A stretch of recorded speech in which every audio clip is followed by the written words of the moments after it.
Now that we've arrived here, I would not change a thing. Knew that we'd survive here and all the goodness we would bring. Of this I sing.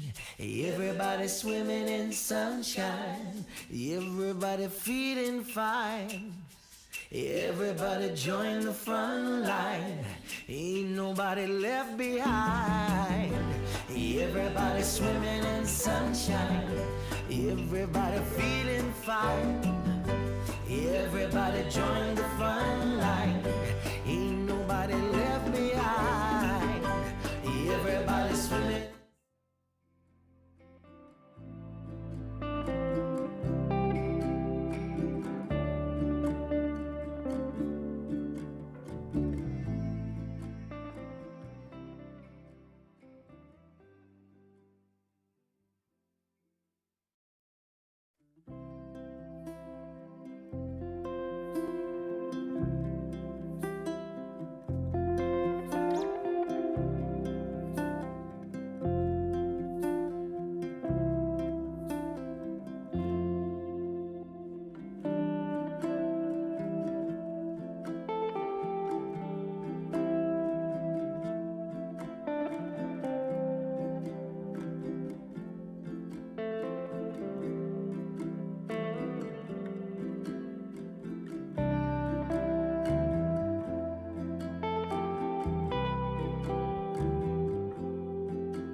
Taking the good with the ups and downs. I wanna see how the world turns round. Let's go adventure in the deep blue sea. Home is with you wherever that may be. Home is with you wherever that may be.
Now that we've arrived here, I would not change a thing. Knew that we'd survive here and all the goodness we would bring. Of this I sing.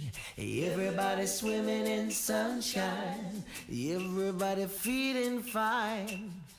Everybody join the front line, ain't nobody left behind. Everybody swimming in sunshine, everybody feeling fine. Everybody join the front line, ain't nobody left behind. Everybody swimming.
Let's go adventure in the deep blue sea.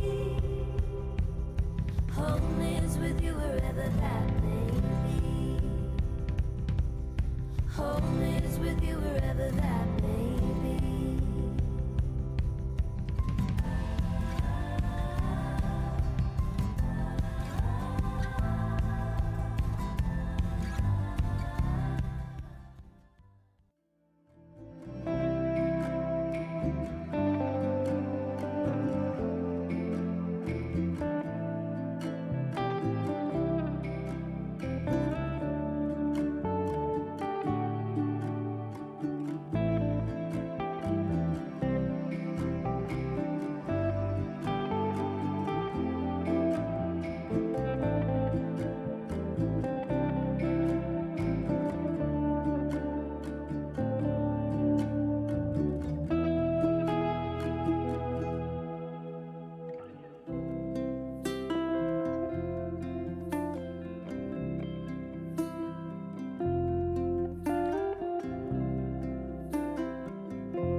Now that we've arrived here, I would not change a thing.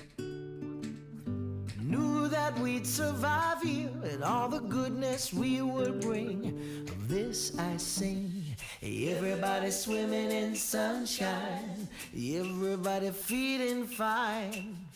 Everybody join the front line, ain't nobody left behind.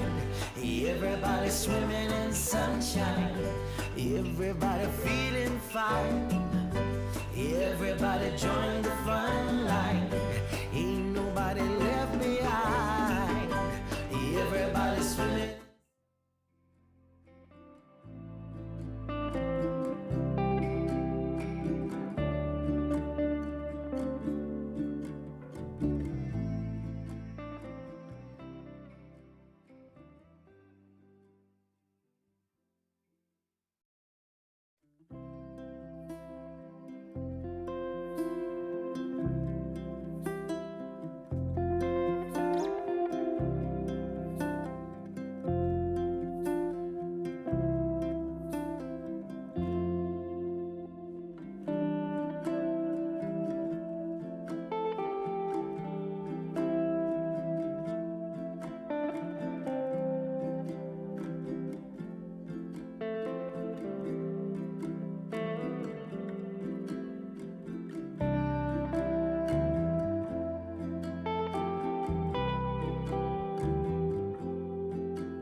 Taking the good with the ups and downs.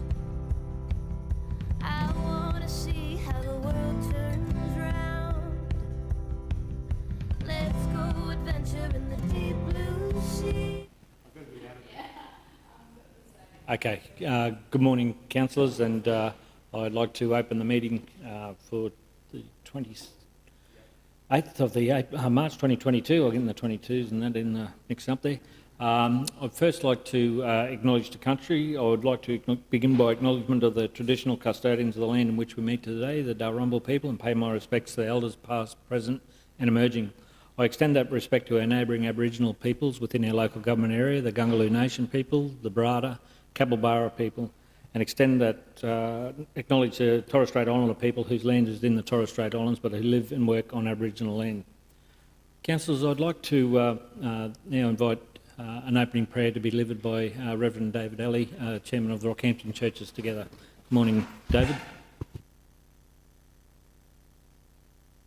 There we go, I think it's on. Just wanted to say thank you for being our local councillors and mayor, and I know you have some difficult decisions sometimes. I heard the pipeline things on the agenda, so I just so grateful that you take the time to consider all these things on our behalf, and I'm just thankful for your wisdom. Heavenly Father, we are so grateful that we live in a place like Australia, and we see so many terrible things happening in other places, and we just want to express our gratitude this morning. And we want to ask, Lord, for grace and wisdom for our community, Lord, Rockhampton region. And we ask, Lord, that this would always be a peaceful place, that the citizens here would do well. And today I especially ask that you'd put your hand and your heart in the councillors today and in the mayor as they discuss things of significance and importance on our behalf. So I pray that you would cause it to be a smooth process and give them clarity of mind in what they are considering. In Jesus' name, amen. Amen. Councillors, I might ask if you'd like to remain standing. We'll observe a minute's silence for the people that lost their lives in the flooding and the SES workers that were involved in that tragedy as well. So we'll observe a minute's silence and then we'll move on. Thank you.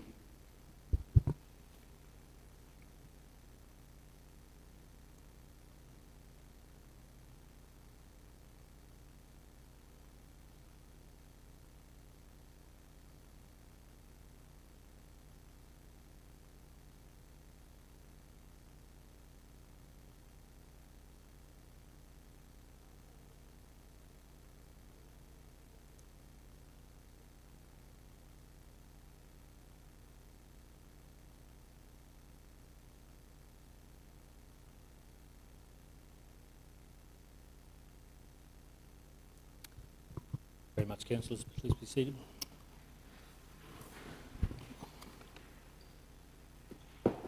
We understand, we've had those experiences ourselves, and our thoughts go out to the communities that have been impacted by those flooding and weather events to our south. So, and the time that's involved in that. Yeah, Mr. Mayor. A bit of a quick update. We've actually sent some more staff down to Lockyer Valley Regional Council to give them some support and some equipment, plant and equipment as well. And we've also got trucks going down to assist Sunshine Coast Regional Council. So they've needed their hands. So yeah. And that's that service that we're providing through our staff and machinery has been done for our council in the past. So it's great to see councils working together to help communities out in these times when they needed the assistance. So, okay, council, we get on to our agenda now. The confirmation of the 3, a leave of absence for Councillor Drew Wickerson. Councillors, could I seek a mover and a seconder? Move Councillor Fisher, seconded Councillor Rutherford. I'll put that. Those in favour? Opposed? Motion's carried unanimously. Thank you, councillors. Moving on to confirmation of the previous minutes. Could I have a mover? Move Councillor Smith, seconded with Councillor Kirkland, for the confirmation of the minutes on the 22nd. We do them both together, Evan, or separately? Both together from the meeting on the 22nd of February and also the meeting on the 28th of February. Move Councillor Smith, seconded Councillor Kirkland. Any discussion about that? If not, I'll put that. Those in favour? Opposed? Motion's carried unanimously. Thank you, councillors. Moving on to item 5, declarations in interest in matters on the agenda. We have one from Councillor Smith. Do I have to read all that? Oh no, yeah, Councillor Smith. It's as previously with the item. Yeah, with the water cartage, Mr. Mayor, but also the map shows the proposed treated water pipeline goes along Cabra Road, where my brother owns the property at 246. Also Moomira Road, where my sister and brother-in-law, the McKinnons, own property on the corner of Moomira Road and Poison Creek Road. And one of the proposed raw water pipeline goes past my place for something different. So that's all my conflicts. So I'm definitely out of the room. But I would love to stay, but I've got to go. Okay. Councillor, I've just realised I have one too on item 10.1, development of session decision under delegation. receiving the report? Oh, yeah. What's the...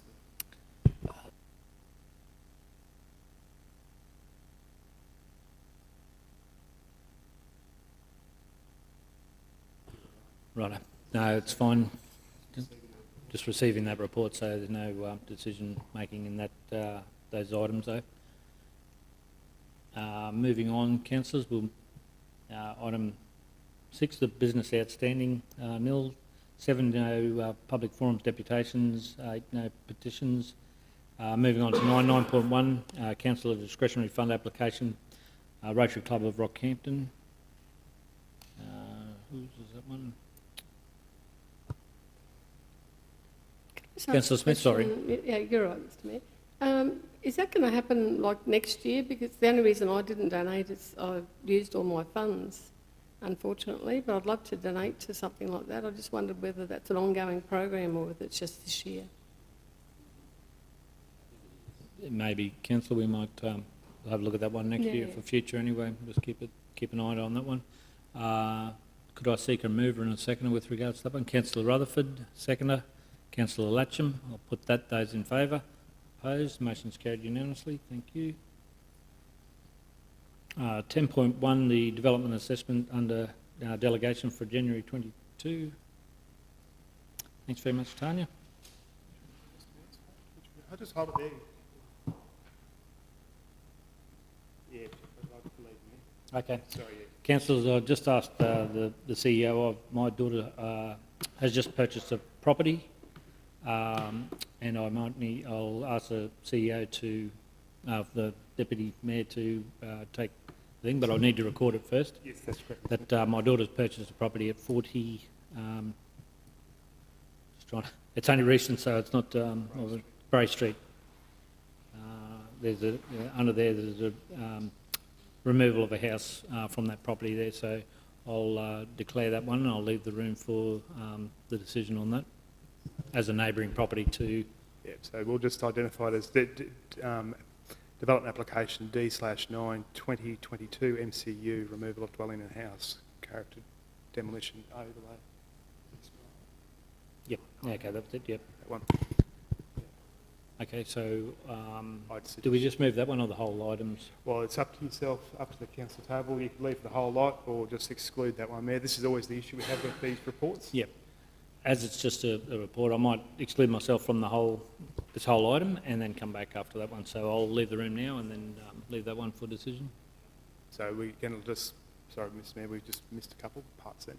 So you're just going to leave this one separate or you're just going to leave the entire lot? Probably from the entire lot, Yeah. make it easier Yeah, okay. typing it out rather than trying to separate it. Yeah.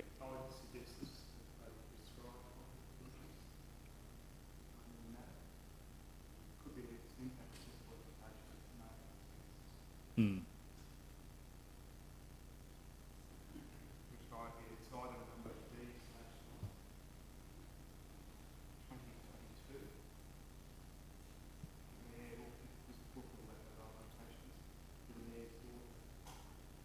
And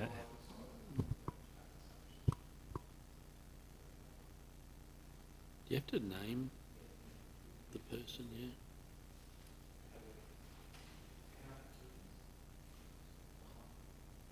That's pretty...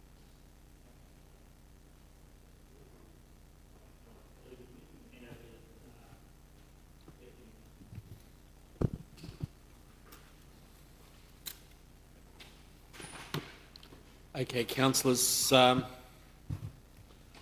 we might sort of just across to you to just run through this report. Yep, good morning, councillors. This is the decisions under delegation report for January. There are some that are impact accessible that may come to council for table for a decision. The recommendation is that the report be received. Okay, councillors, anyone have any questions to any of those items in item 10.1? No. Moved Councillor Smith, seconded Councillor Latcham. All those in favour, and that's carried. I should have actually asked it you. My apologies.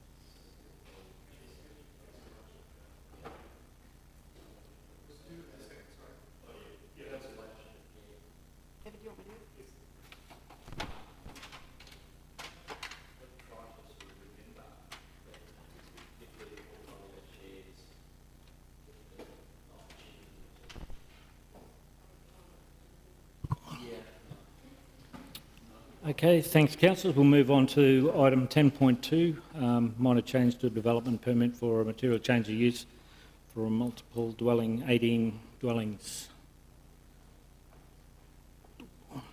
Okay.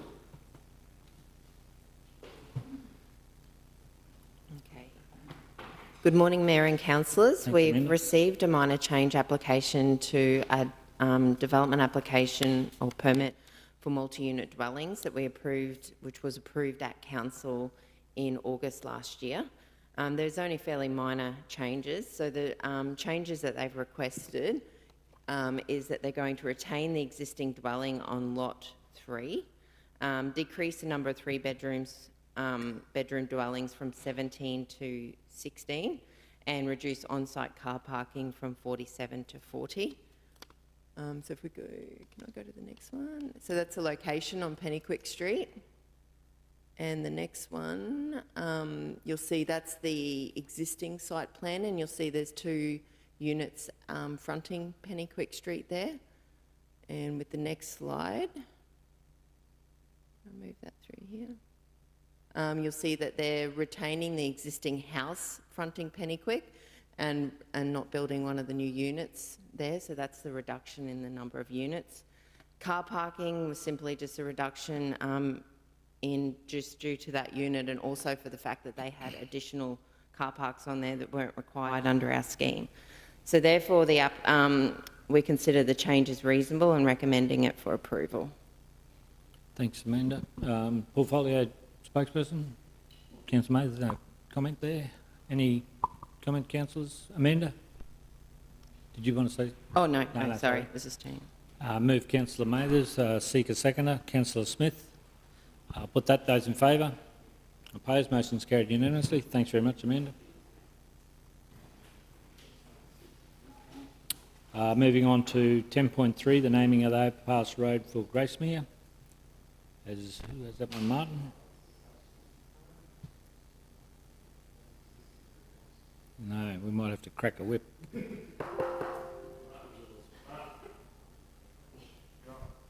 You're on.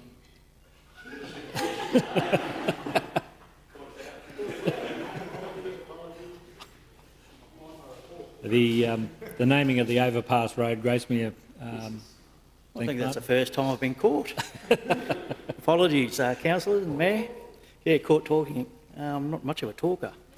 Yes, I'm presenting this on behalf of Stuart, who's unfortunately away today, so apologies from Stuart. But this is in relation to a customer request we've received for a property out Gracemere, near the Gracemere overpass, who, prior to the overpass being built, had a property address that fronted Capricorn Highway.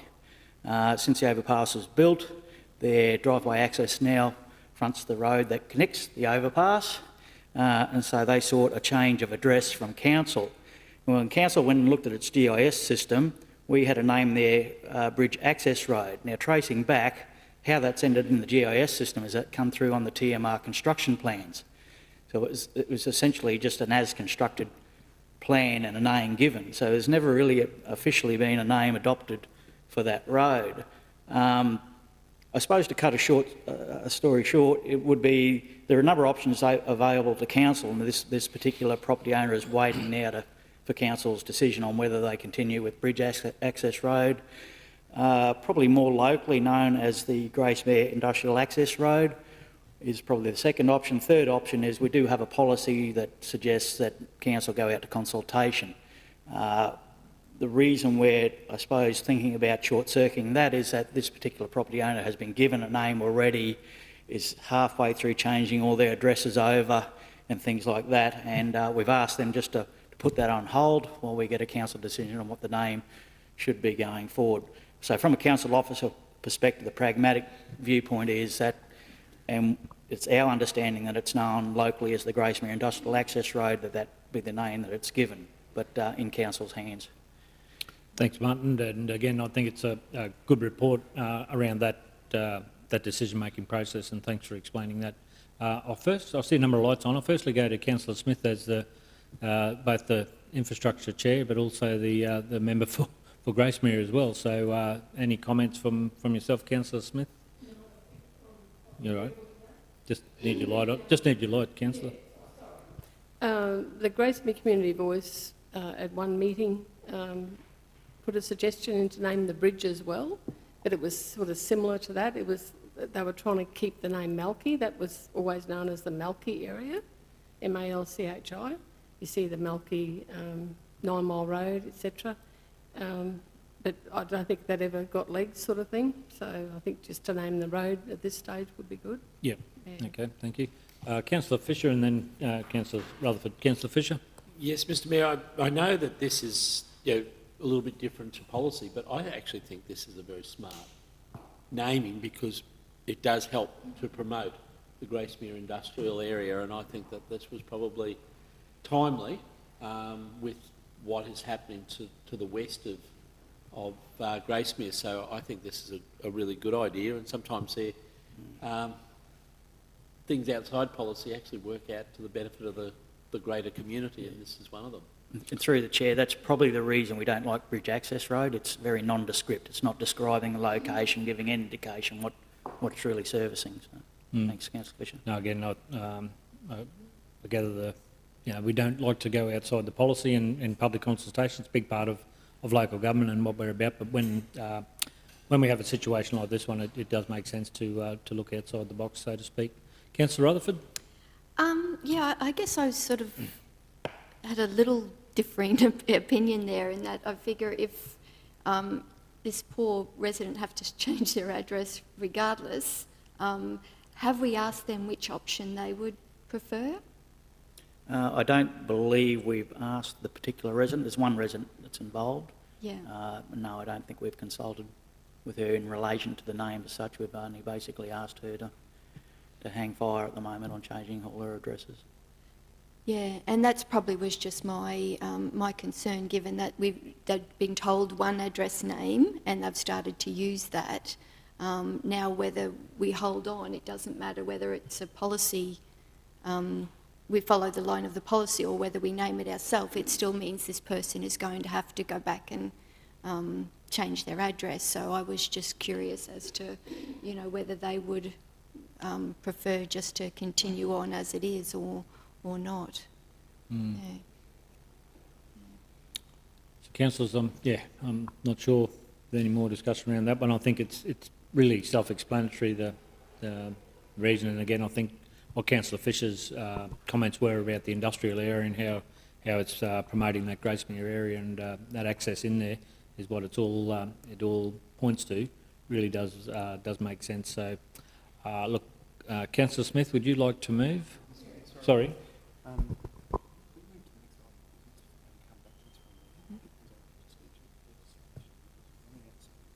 Okay. Okay, well, we've just got some clarification around the way that it comes out of the policy, so we might move to our next. Well, if you lay the matter on the table until later on in the meeting, yep. And then we'll come back to it. I'll go get some legal advice. Okay, because it is outside the policy, councillor, there may be some requirements that we need to do anyway, so we'll get that clarification. So we'll leave the matter lay on the table, move on to our next item, and then come back to that one. As I'll move that we move on to lay the matter on the table and move on to our next item, and seconded with Councillor Kirkland. I'll put that, councillors. Those in favour? Opposed? Motion's carried unanimously. Just wait for the minutes to capture that. That's moved. I moved and Councillor Kirkland seconded, and the motion was carried unanimously. Karen?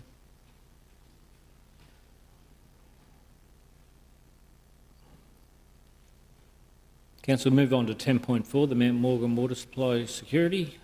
Councillor Smith has a conflict with this one, and we'll leave the room for the decision, so we'll do that one.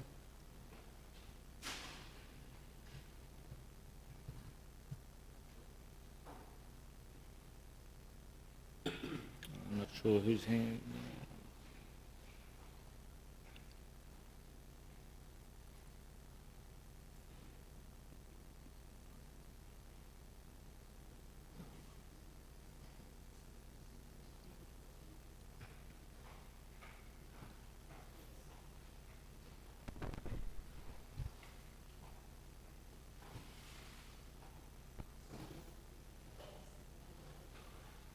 So I'm sure we've all got some questions with this one. It's been a while in the making, but it's a step on the pathway that we've been working on, and the process that's involved in that as we look for a long-term strategy on the permanent water supply for the Mount Morgan community. So I'll hand over to Andrew. Would you like to walk us through the report, please? Thank you. Yes, Councillors, when after this, we might move that we suspend standing orders so we can have some free discussions and that. But we'll just hand over to Andrew to walk through the report first. Thank you, Andrew. Thank you, Mayor, councillors. Through the chair, so this report relates to the Mount Morgan Water Supply Security Project and the development of a business case in line with Queensland Treasury's project assessment framework. So a prelim evaluation has now been completed, and the findings are presented in the report.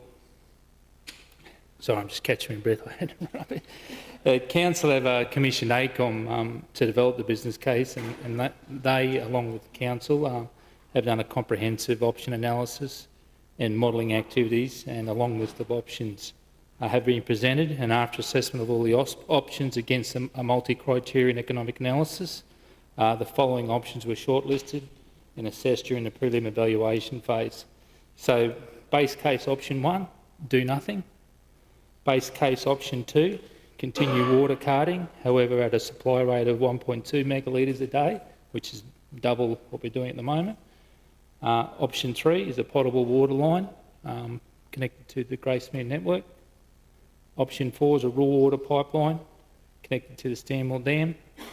And option 4B, is a raw water pipeline connected to the Sunwater pipeline system. So resulting from the prelim evaluations, pipeline options are considered to be the most viable and reliable long-term solution for the water security at Mount Morgan. So Council is now at, I suppose, a decision point on what option or options to take forward into the business phase. Its officer's recommendation that Council proceed to develop a potable water solution from Gracemere as the most viable solution through to the final business case. Today I have Janice Moody from AECOM. Janice is Associate Director in Water for AECOM, has been the lead in developing the prelim evaluation. So Janice has got a bit of a presentation and obviously answer any questions moving forward. Janice, you. We might, we might go to Janice's presentation, and then Council, then we go to questions after that.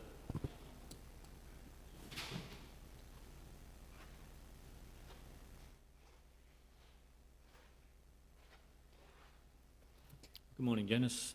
Thanks very much.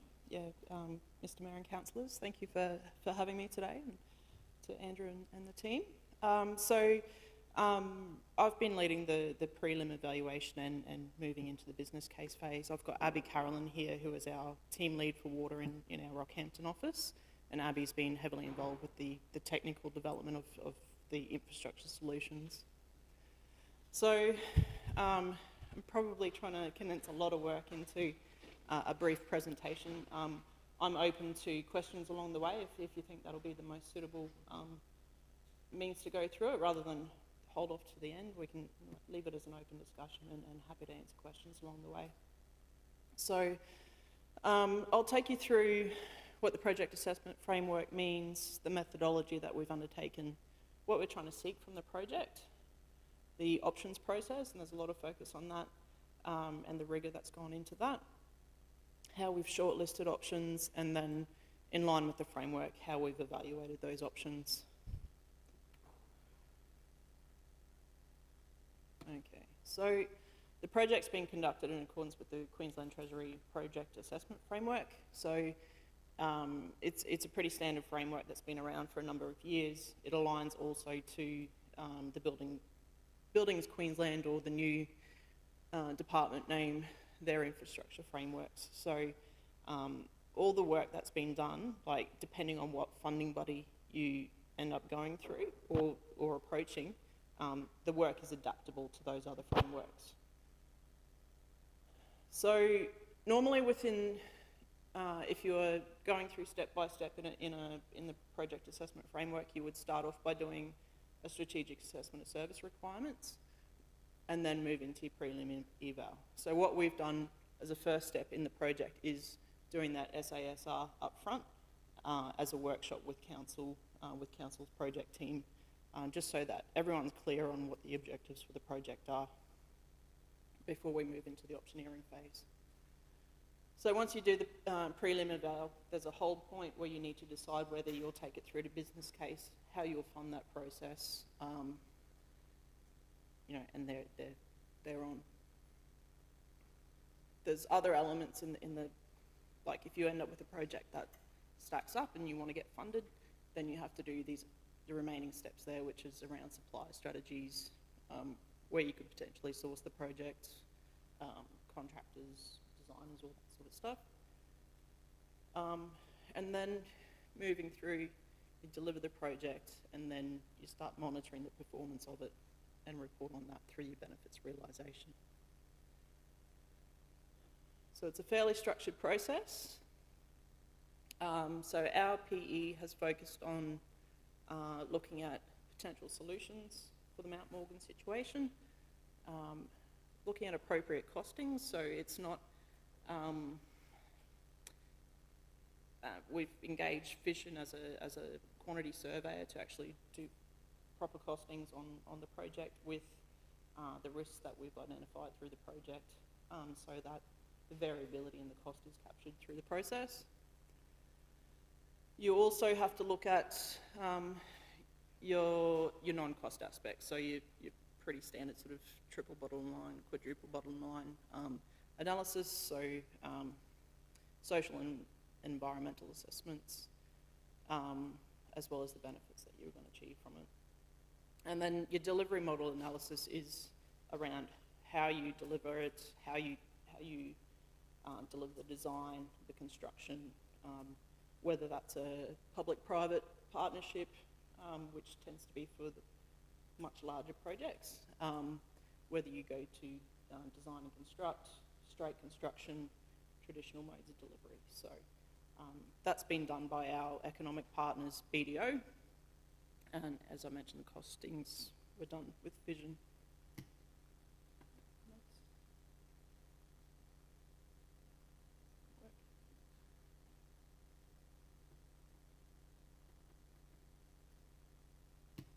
And again. All right, so noting that council's done a lot of work over the years around Mount Morgan, I guess the history with Mount Morgan is that the number 7 dam came to light when the mine was coming to a closure at the same time that the town was experiencing a drought. So historically, Fletcher Creek Weir was used as a supply with a bore field there, but that has been sort of demonstrated to be basically dry by the time number 7 dam gets dry. So utilising Fletcher's Creek to supplement number 7 dam isn't a feasible option, and I've got some information later on to demonstrate that. So number 7 dam came about, basically mine was closing, handed it over to council, and you know, it was used as a mine supply, and whether, like the reliability was tested at the time, but I guess in terms of a water supply for a community, it's probably a different sort of context to what we're looking at now.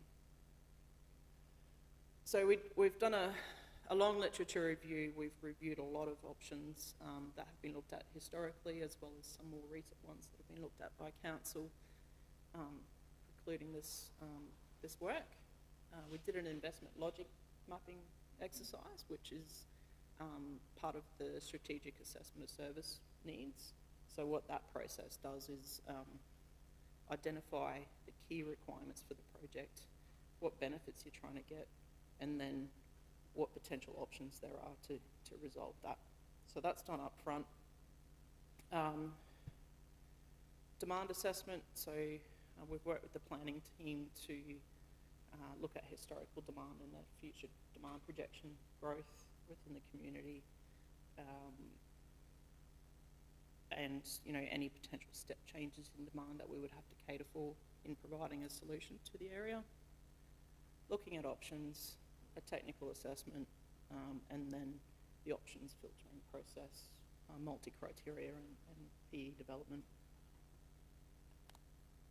Next slide, please. So through the investment logic mapping process, number one, looking for sufficient water supply for Mount Morgan community.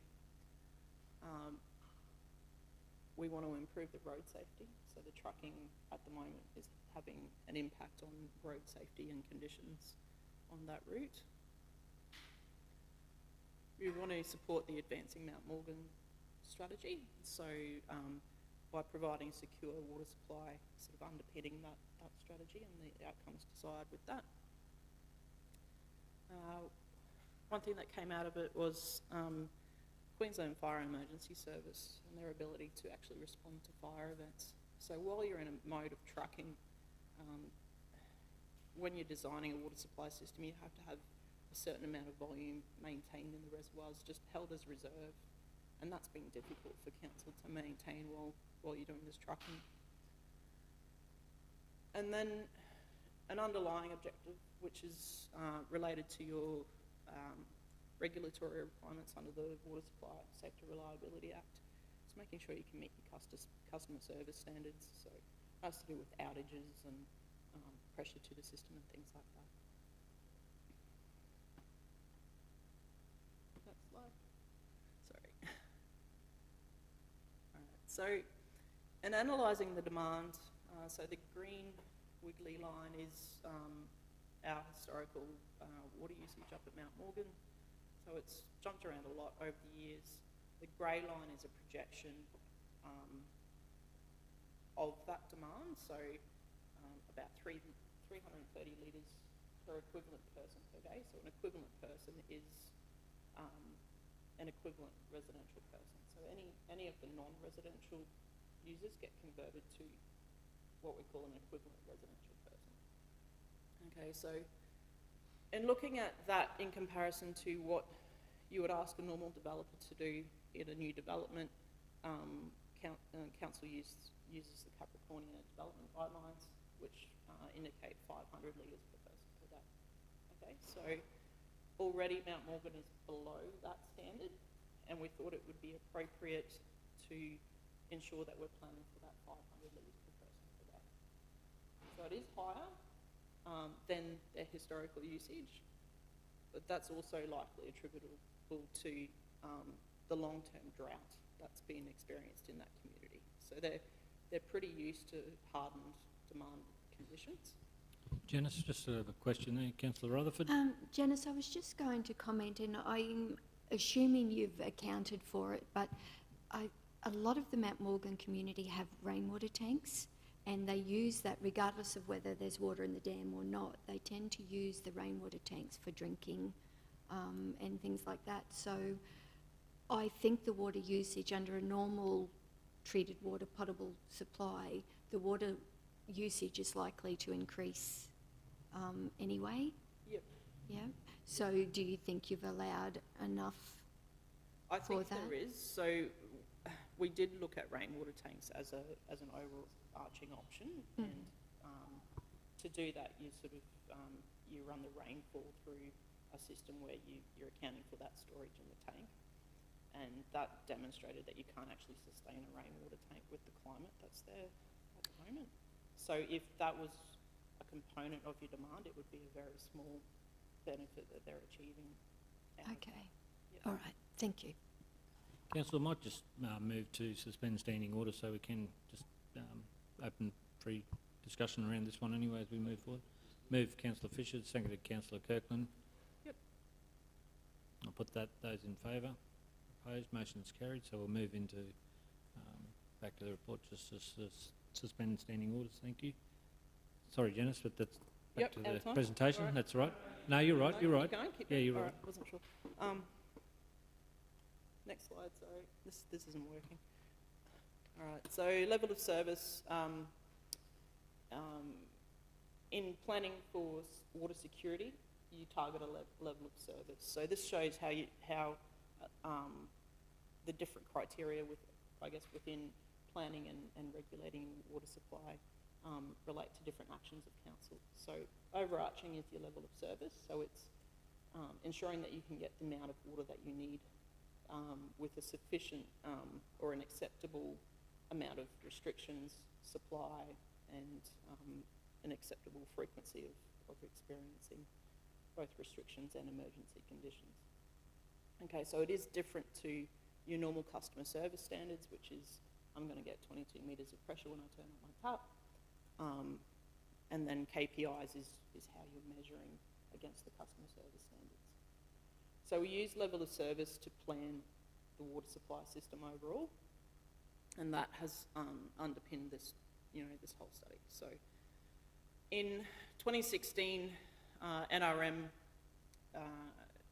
did a regional water supply security assessment. They did one for Rockhampton, they've done one for Mount Morgan, and they've pretty much progressed throughout the whole state. If you compare Mount Morgan's level of service to Rockhampton, it is much lower in terms of the frequency of entering into emergency conditions.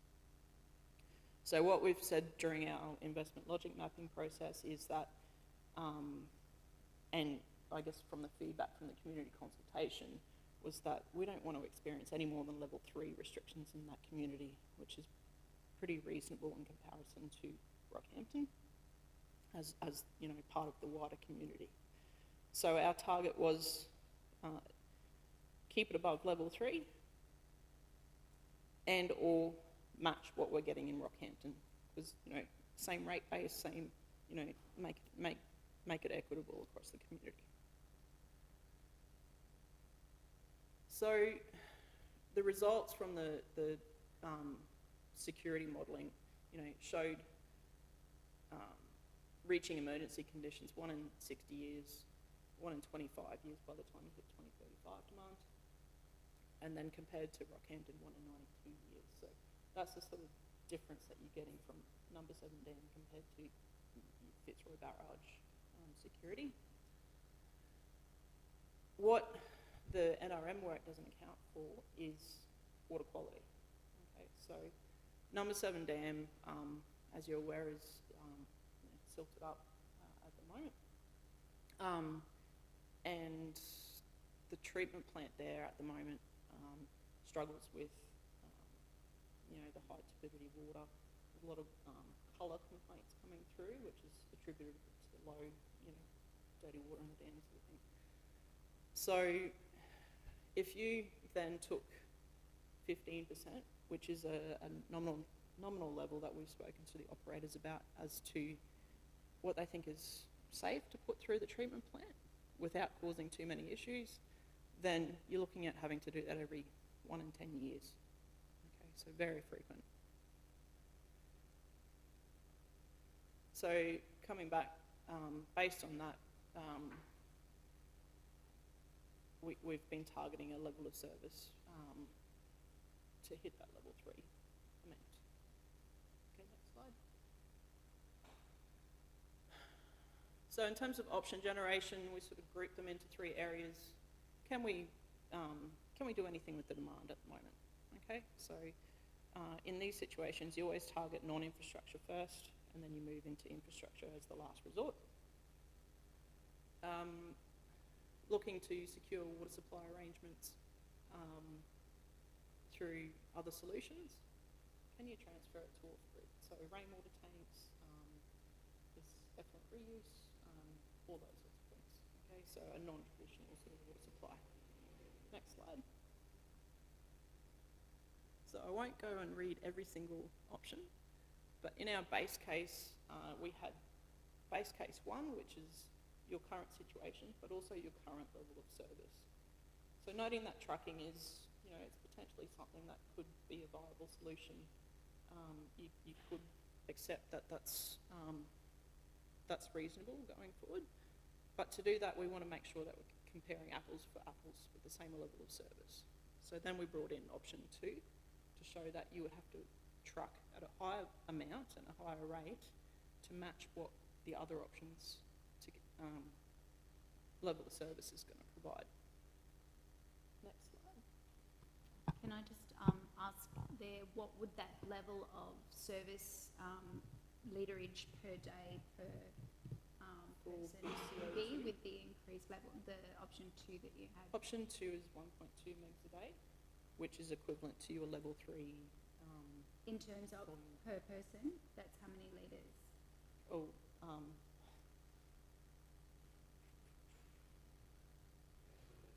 haven't got that detail. It's Double, so I think it's 160, is it at the moment?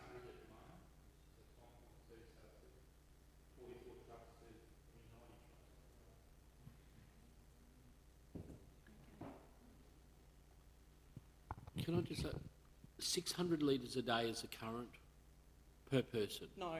No. Total volume. No, sorry, through the chair. Currently, we're carting up 0.6 megalitres per day.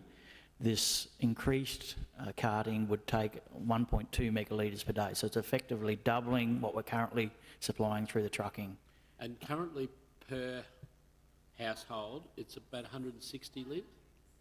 That's what I... Yes. That was the question. So you're looking at lifting that up to about 300. That would lift it. Yeah, it's about double, yes. And that would effectively take them up to what is normally their average demand in any case that community currently uses when we're not in dry conditions, around that 1 to 1.1 megalitres per day. So it'll be their normal operations, if you want to put it that way. So when I've done basic human use type calcs in the past, you're looking at anywhere from 20 litres up to 100 litres per person. So for a modern community, or in our Western world, it's you're probably getting borderline as to basic human use up there at the moment. So then we looked at some non-asset solutions. So we have done some water balance modelling around Number 7 Dam. Okay, so is there anything we can do operationally to maximise what we can get out of it? Okay, I'll take you through those results shortly. We looked at demand reduction and the performance of the dam associated with reducing demand. And then we threw in a curly one about relocating the town. Okay, so it's something that's not likely amenable from a community perspective, but it's always something that, it's good to have that there to answer that question. Okay, so, what's the cost associated with that? What's the impact? That sort of thing. So next slide. Then we started looking at our infrastructure options. So augmentation of the dam. So the dam has, with your dam safety requirements, there's a need to increase the acceptable flood capacity of that dam by 2035. So that involves spillway augmentation and potential lifts and things like that. We have looked at that option from a water supply perspective, knowing that the potential flood capacity need is there as well. Okay, we've looked at the impact of desilting, and then moving into our pipeline options. So we've got drinking water pipeline, which is the connection to Gracemere, which is shot through to the preferred options. We've looked at different raw water pipeline options.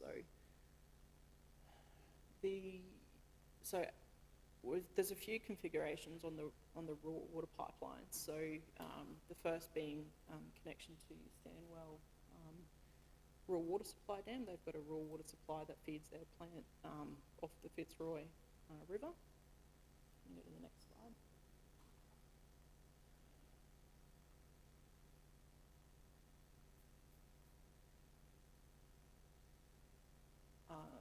Option B there, so the way Stanwell gets their water is from another part of the Fitzroy River. So there's a Sunwater pipeline run from the Eden-Ban Weir section of the Fitzroy that goes out to Stanwell. There's an intake there. So we've looked at connecting directly to that intake at Sunwater, which is a little bit closer to, how we... Just another question, Janice. Councillor Rutherford. Yeah, thanks, Janice. I was a little confused about that. I actually picked that up in the report on page 100. I thought the Sunwater pipeline came from Alton Downs. So not from Eden Ban at all. There is no pipeline in Eden Ban. Sure.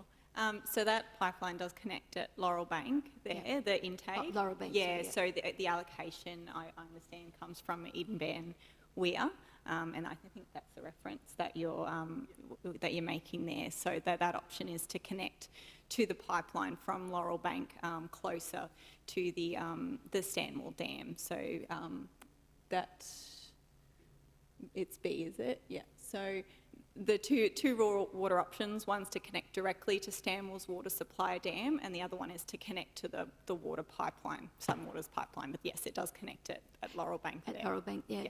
So I guess that was my concern, because I thought, well, if it was being based on a pipeline coming from Eden Ban, that's a much longer pipeline than Laurel Banks. So, you know, are you sure that the base foundation of your methodology is correct? Yeah, so and the connection's not actually at Laurel Bank, it's closer to Stanwell, so the pipeline lengths are comparable, but correct, if we were to go to Eden Ban, it would be substantially longer and wouldn't be feasible. So I think you're going to go into a little bit more detail around the individual reward options. So if there's any other questions once we go through that, I'm happy to answer. Yeah. All right, thank you. Thanks, Councillor Rutherford. Thanks, Janice. Yep. So the other option to do with that part of the river and Stanwell was looking at hydropower options. So Stanwell have been investigating potential for a hydropower pipeline between their raw water dam and Number 7 Dam. That would involve quite substantial diameter infrastructure in comparison to what we need. And when we spoke to them early in the project, they said it wasn't viable from their perspective. So that one hasn't carried through. 9 Mile Creek Dam is a historical dam site. It's located south of Number 7 Dam, sort of between there and Fletcher's Creek Weir. Some historical documentation that we've reviewed there showed that establishment of that dam would be something like 4 times the price of a pipeline connection. So for that reason, we've not continued with that option. And Fletcher Creek Weir upgrade. So we've been and had an inspection of Fletcher Creek Weir, and a lot of the current infrastructure there would need substantial refurbishment.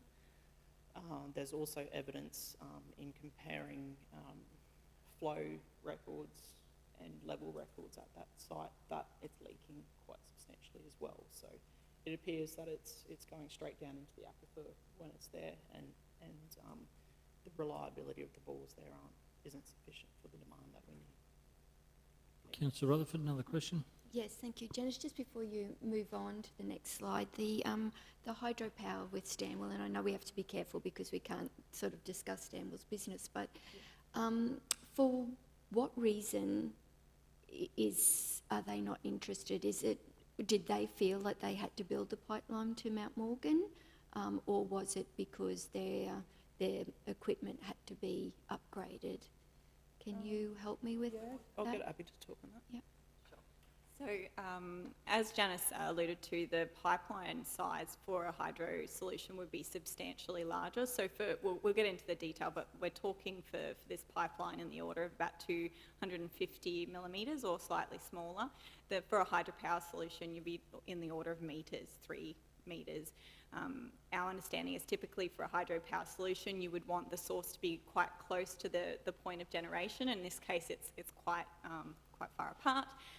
So the cost of the capital infrastructure, land acquisitions, and all of that wasn't looking like it was going to stack up from Stanwell's perspective, and because of the substantial pipe size increase compared to, even if there was some sort of cost share arrangement or something like that, it sort of wasn't looking like that would stack up. And I think there was extra cost in the turbidity of the water, stirring it up on the treatment of that water as well. Peter, did you want to make a comment on that? I was just going to, it's all of those things, and it really just comes down to an enormous cost, and also us having a third party that we've got to try and deal with who's a commercial business is going to actually be challenging as well. So Yeah. it's ruled out quite early. Yeah. Yeah. Thanks, Peter. Mr. Mayor, and Sheree? that's great information to have. Thank you for that. And I think it'd be good to even have some of that in writing in a report, because that was the community's favoured option. I think even though we couldn't give much information on it because we didn't have much. So it would be good to be able to answer their questions on that. And, you know, that's, really good information that you've just given. Thank you. Council, we might look to provide more information through further media to explain a lot of those options there after we'd had a public consultation with the Mount Morgan community. It's important to keep them engaged as we go through there about why those options haven't been explored to a further degree and the reasons around that. So, yeah, Yep. good point. Yep. Thanks, Janice. Okay. Next slide, please. Oh, there's more. And this is the last slide of options. So a desalination plant at Port Alma was flagged during early phases of the project in the original memo that went to council. So we explored that and, what would be involved with that, and, substantial amount of approvals and things like that involved, along with a pipeline that would be probably twice as long as what we would need to service Mount Morgan from our other options. Effluent reuse is always a tricky one. We looked with that at what was potentially available at Gracemere as a recycled water stream, and that was insufficient to provide the demand that we needed at Mount Morgan. And then, over and above, you would have the community yuck factor and potentially, not acceptable. Groundwater, again, something that has been looked at historically, but sort of demonstrated that there is a bit of distance that you would have to go to actually obtain the groundwater. And from our review of various pumping records from registered bores, within communities, not just Mount Morgan, but in surrounds, the yield that you're getting from the bores is fairly low, and you would end up having to create quite a complex bore field to achieve the flows. And that's also on the basis that you can find the water. Okay, so we haven't pursued groundwater any further. Councillor Fisher. Mr Mayor, I think that's another one of the messages that needs to be given to the community, because that is still probably raised. It was on the radio this morning where one of the residents there was saying, well, why is council wanting to have the platinum plated option when we've got groundwater? And I think sometimes it's those messages we need to get out to the broader community. Yep. To explain that actually this research has covered those points. Mm. Yep. Councillor Rutherford? Yeah, I think Councillor Fisher's right. Those people that have got bores up in Mount Morgan have quite good water supply from those bores. I think what's not considered is the quantity that is needed, and I think getting that message out would be good. Yep. Yeah, and to get that sustained supply that you need for a secure water supply, it's not going to achieve it. And then if you have everyone having a bore or what have you, then you've got drawdown effects and impacts on your neighbour and that sort of thing as well. So it's all sort of complicating factors. Now F2G, so the Fitzroy to Gladstone pipeline, was an extra option that we'd come up with, noting that that's basically going right past our doorstep, so to speak, when Gladstone Area Water Board gets that project underway. Again, that's a very large diameter pipeline, and we looked at potential to take, a small offtake from that pipeline. A few things with that is, whilst it's progressed to ECI phase at the moment, the confidence in that project being funded by the state was an issue given the urgency of the Mount Morgan situation. And then that sort of induces a risk for council if we do pursue that option, that if that one falls over, then we're potentially putting the infrastructure from the connection point upstream. Okay, so there's potential cost risk to council in the future if that doesn't go ahead.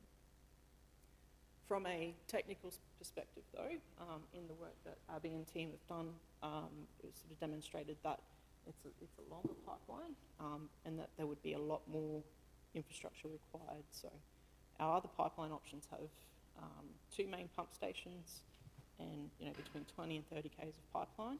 This one needed at least 3 pump stations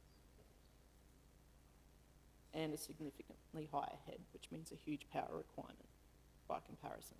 Okay. So on that basis, we didn't pursue that option any further. As mentioned earlier, we looked at individual rainwater tanks, and again through our water balance modelling of local climate, not showing that they would provide a reliable supply. And then the mine water reuse option. So the mine water option is a potential to essentially recycle and treat the water that's stored on the mine site. That's a finite volume of water. So, and with the Heritage Minerals proposal at the moment, they'll be reusing that water. So it's essentially not available any further. Mm-hmm. Next slide. Yep. Okay. So quick rundown of the water balance modelling. So what we do with the water balance, it's like a big bucket of water. We consider the rainfall going on top, we consider the evaporation leaving, as well as the demand leaving the dam, and some seepage through the base of the dam as well, just through standard assumptions. What we've done here is we've applied a historical record, this is 112 years of rainfall data on the dam. On the left-hand column, you've got the volume of the dam. So full supply is around 2,800 megalitres. Okay, and then the other horizontal lines on there indicate level 1, 2, 3, 4, 5, 6 restrictions. Okay, so you can see the amount of times. So the third one there is level 3. So that's without doing anything to the dam. That's your current situation. Councillor Rutherford, I'm sure you'd be intrigued with that one. Yeah. Well, when I looked at this in the report, I couldn't understand why now it's not right down the bottom, why that line has not dipped right down to below 500 in this date. 2022, it's probably not quite got that far in the rainfall. They're probably at... Because it's still sitting up like 2,500 megalitres in the storage, and it should be right down the bottom. At 2022. But yeah, that's, at 2022. That's sort of, I'd but say that'd be... I'd have to check the end date of the data set. I think it ends... we use the data set that the state used for their 2016 modelling, so that's probably the 2016 date. Yep. Yep. All righty. Thank you. I think it's and it's really a snapshot of the historical ups and downs that they've had with the water over the years. So, but yeah, you're right. It's probably not accurate to the current situation. You're right in that it's probably it's probably misrepresenting your current situation, and probably a good addition and update would be to provide that the last 5 years, for example, as a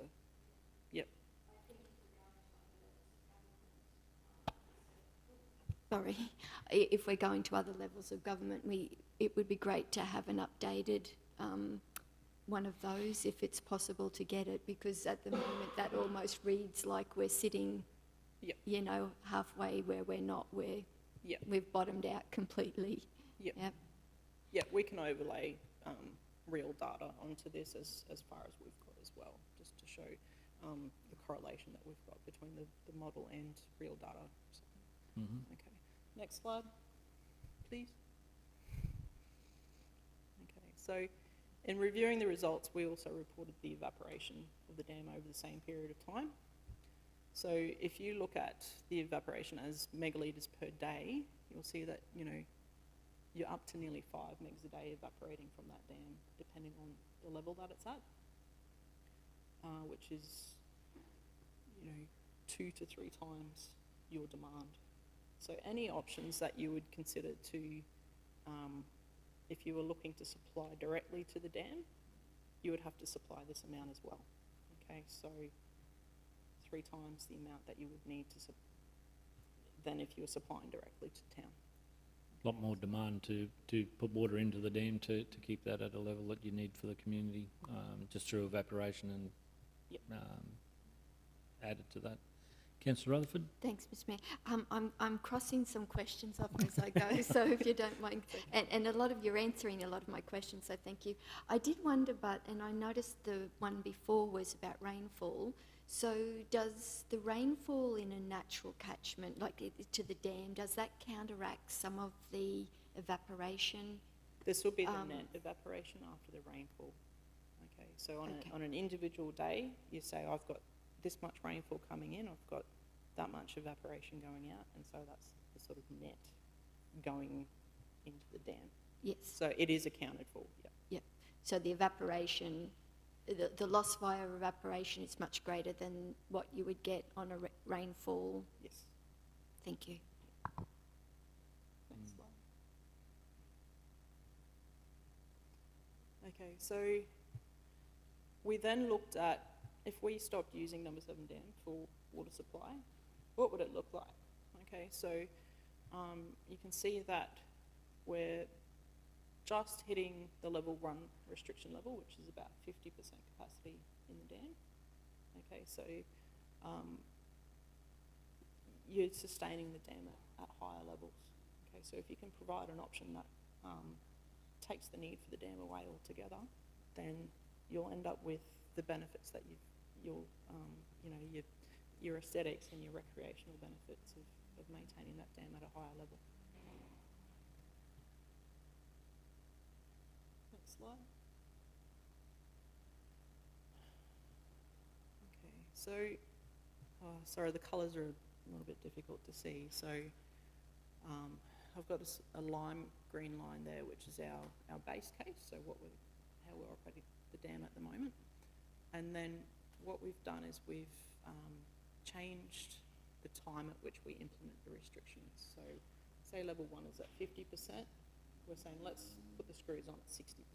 Okay, so sooner, and seeing if that provides any longevity in the performance of the dam.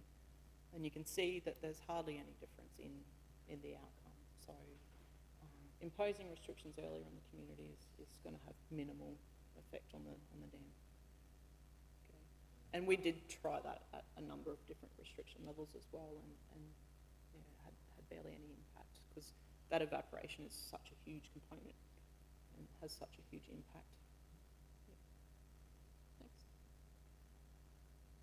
We then also looked at a long-term demand reduction, so taking your current litres per person, or your design demand of 500 down to 450.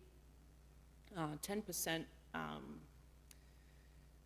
somewhere between 10 and 20% is a pretty typical figure of what a water service provider can try to achieve. However, noting there's been a substantial amount of work in Mount Morgan already in fixing the pipe network, so leakage reduction is usually a very large component of that demand reduction, and that's been largely achieved already in the community. So achieving any further demand reductions when you've already got a community using a pretty low amount of water is going to be difficult to achieve. We've also demonstrated that again, has minimal effect on the performance of the dam. So you're still going to hit those level 3 restrictions and not have any relief from those restrictions. Next slide. Okay, so this is a time series of Fletcher Creek Weir. So when we got the state modelling, we took out the stream flows and at Fletcher Creek Weir, and we've overlaid them with the performance of number 7 dam. So this is an option that's been looked at previously as well, but we've had a little bit more data this time. So the orange line is basically the time at which there's flow available at Fletcher Creek. The blue line is number 7 dam, noting that the NRM monitoring station doesn't go below that 245.4 level or whatever it is. That's why it's flatlining. Okay, so it's only recording up to the higher levels in the dam. But basically all this one is demonstrating is that once you're starting to drop to those lower levels in number 7, there is no water in Fletcher Creek. Okay, so you can't supplement back from Fletcher Creek into number 7 dam. It's hydrologically too similar to provide any benefit. Scenario. Councillor Rutherford? Yes, I was just wondering whether you looked at water quality as well, and my concern with Fletcher Creek is that if the mine pit overtops, it feeds to Fletcher's Creek, and Fletcher's Creek naturally is very alkaline. Yep. So does the water quality then become too great an issue to treat for it to become a really a viable option for water? Do you know? So we didn't really look too much further into water quality, to the effect of what you're alluding to, mainly because it was ruled out early on the basis of quantity and the significant capital investment to get it to the point that it could actually provide any benefit at all. So no, in short, we haven't done a detailed water quality analysis on Fletcher Creek on that basis. Yeah. Okay. I do recall, and I don't know if it's specifically for Fletcher Creek, but in some of the reviews on groundwater,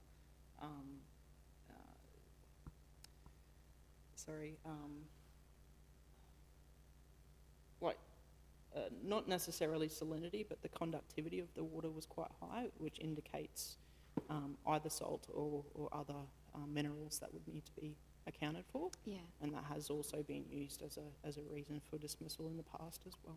Yeah. All right. Yeah. Thank you. Next slide. Okay. We then, finally, after reviewing all our options from our literature review, we established some threshold criteria with Council's team. And these relate directly to those objectives that we're trying to achieve for the project. So can we get the water? Is the water going to be good quality?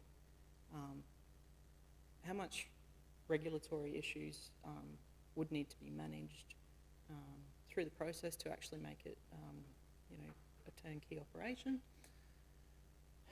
Community and community impact, as well as cost. Okay, so next table. Next slide, please. Okay. So I've alluded, I guess, in talking about the different options as to why the different ones were ruled out.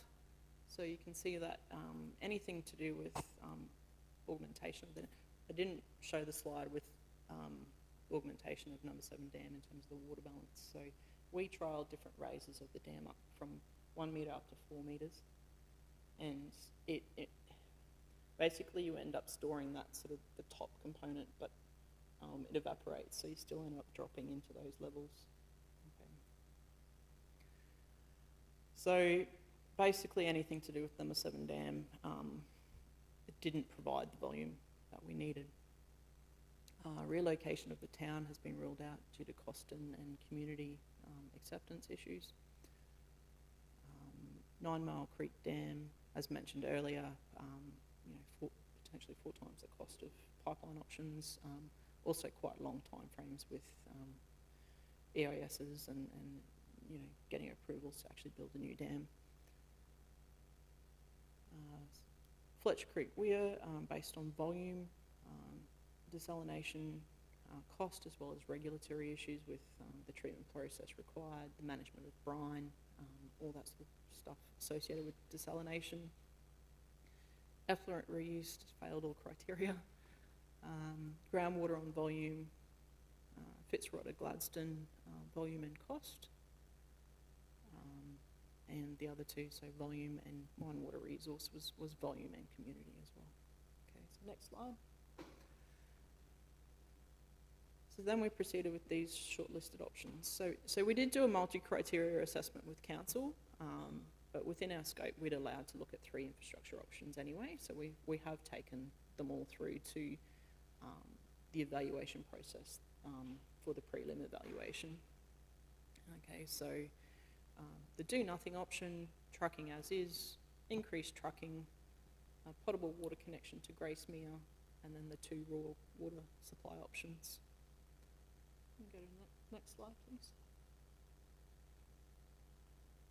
Okay, so this is something we looked at as well. So with the situation you've got with the dam, you can choose to either supplement it in the times that you're going to enter into those level 3 restrictions, or you replace the supply altogether and not use number 7 dam for water supply. Okay, so if you're supplementing, there's potential operational considerations that you have to consider in you know, how you operate that pipeline. Can you turn it off easily? Can you turn it on easily? Can you turn your treatment plant off at Mount Morgan easily and on again? There's a lot of priming time and pre-work if you've got a membrane plant.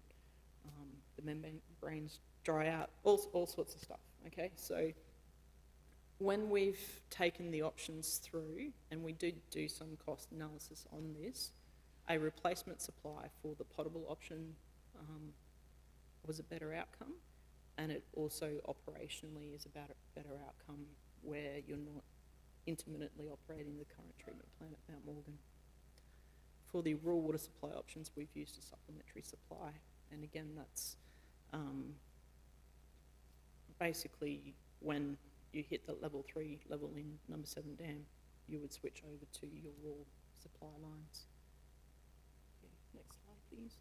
Councillor Rutherford. Thanks, Mr Mayor. Just the treatment plant.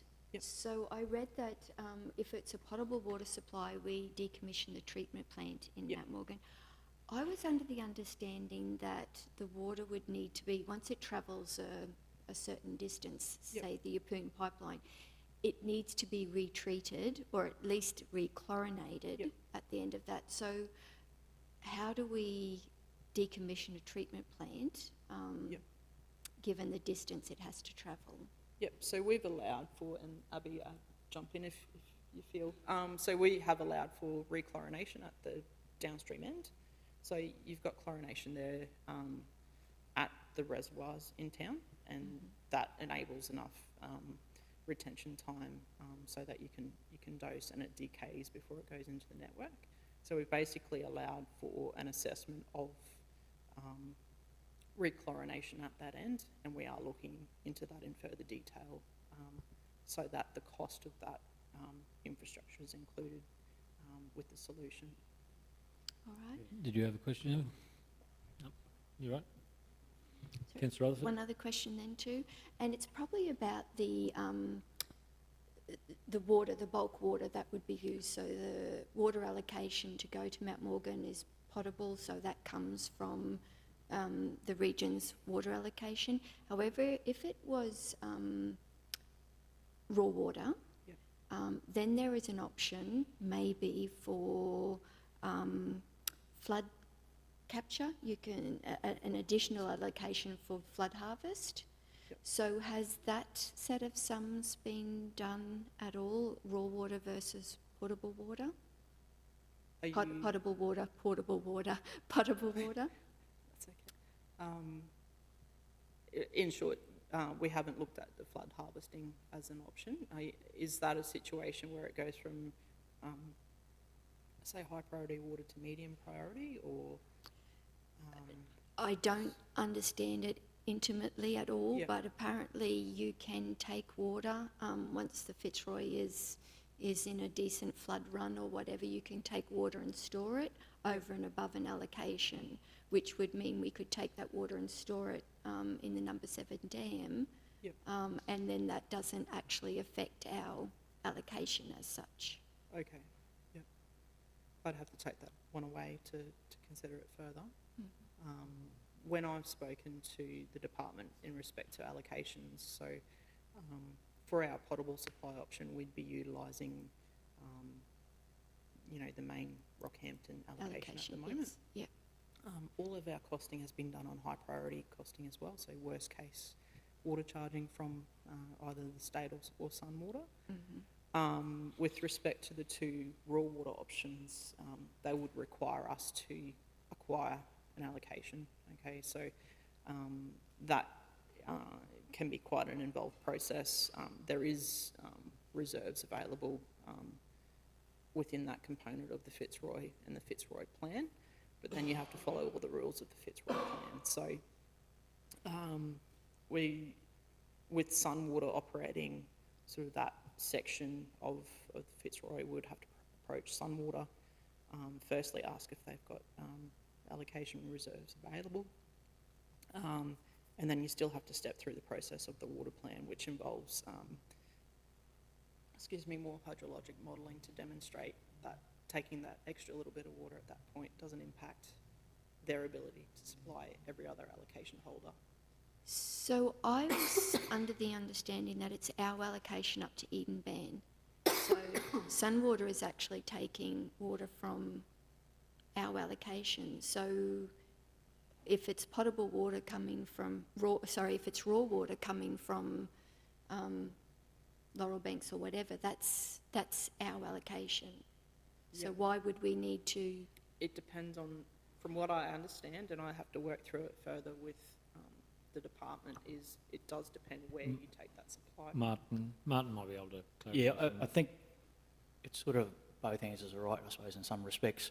So we do have allocation that sits in the barrage, and we could use that allocation to supply from Laurel Banks, because it's still within our weir pool or barrage pool. Yeah. But if we want to use Sunwater's infrastructure, there would be a commercial negotiation there as to whether and how they charge us for it, and whether the state would consider them supplying us water would be coming out of their 24,000 megalitre allocation. So there's that sort of a negotiation that would happen. Generally speaking, we've got enough allocation to cover this from the water, but it's that negotiation of how we utilise Sunwater's system to shift that water, and then whether that is taken from Sunwater's allocation and not council's allocation, if that sort of makes sense. I think the important point to remember too is that Sunwater's allocation is behind Eden Ban, but their straw is actually in our glass. So, that's, their straw is not in their own glass, it's in ours. Yep. Yeah. Okay. Thanks, Janice.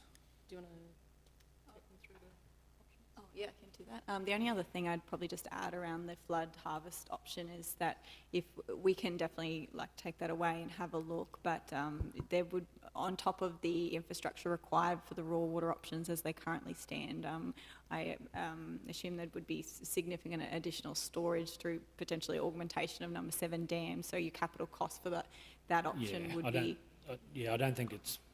We need bigger pipes, and the cost to do that to flood harvest would be not value for money going forward. I don't think we need to explore that one at this stage. Yep.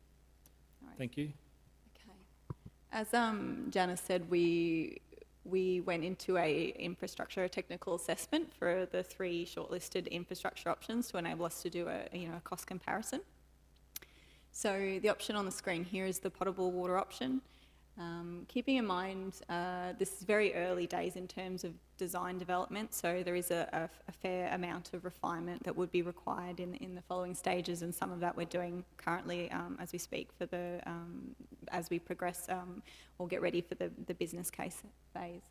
So this option here connects to the Gracemere potable system, and it would connect at the Lucas Street pump station, if you're aware of where that is, and there's a reservoir on site there. And it would generally follow the road corridor based on the assessment that we've done to date. There's a bit of work that we're currently looking at now as to how it would make it up the range, and there's some opportunity to use the historical rail corridors to do that. And it would then make its way through town and connect to effectively the South Reservoir, which is at the treatment plant currently. As we were talking about previously, there would need to be some disinfection or re-disinfection at that point. There is existing infrastructure that's there, and we're going through an assessment of that to determine if that's sufficient based on the quality of the water by the time it makes it to that reservoir. And in terms of decommissioning the plant, I guess the disinfection component is quite a small part of the overall process, and you know, you would in this option decommission the majority of the treatment process and leave that portion there, and whether it needs upgrade or not is what we're currently assessing. I can go into more detail, but that's the effect of that option.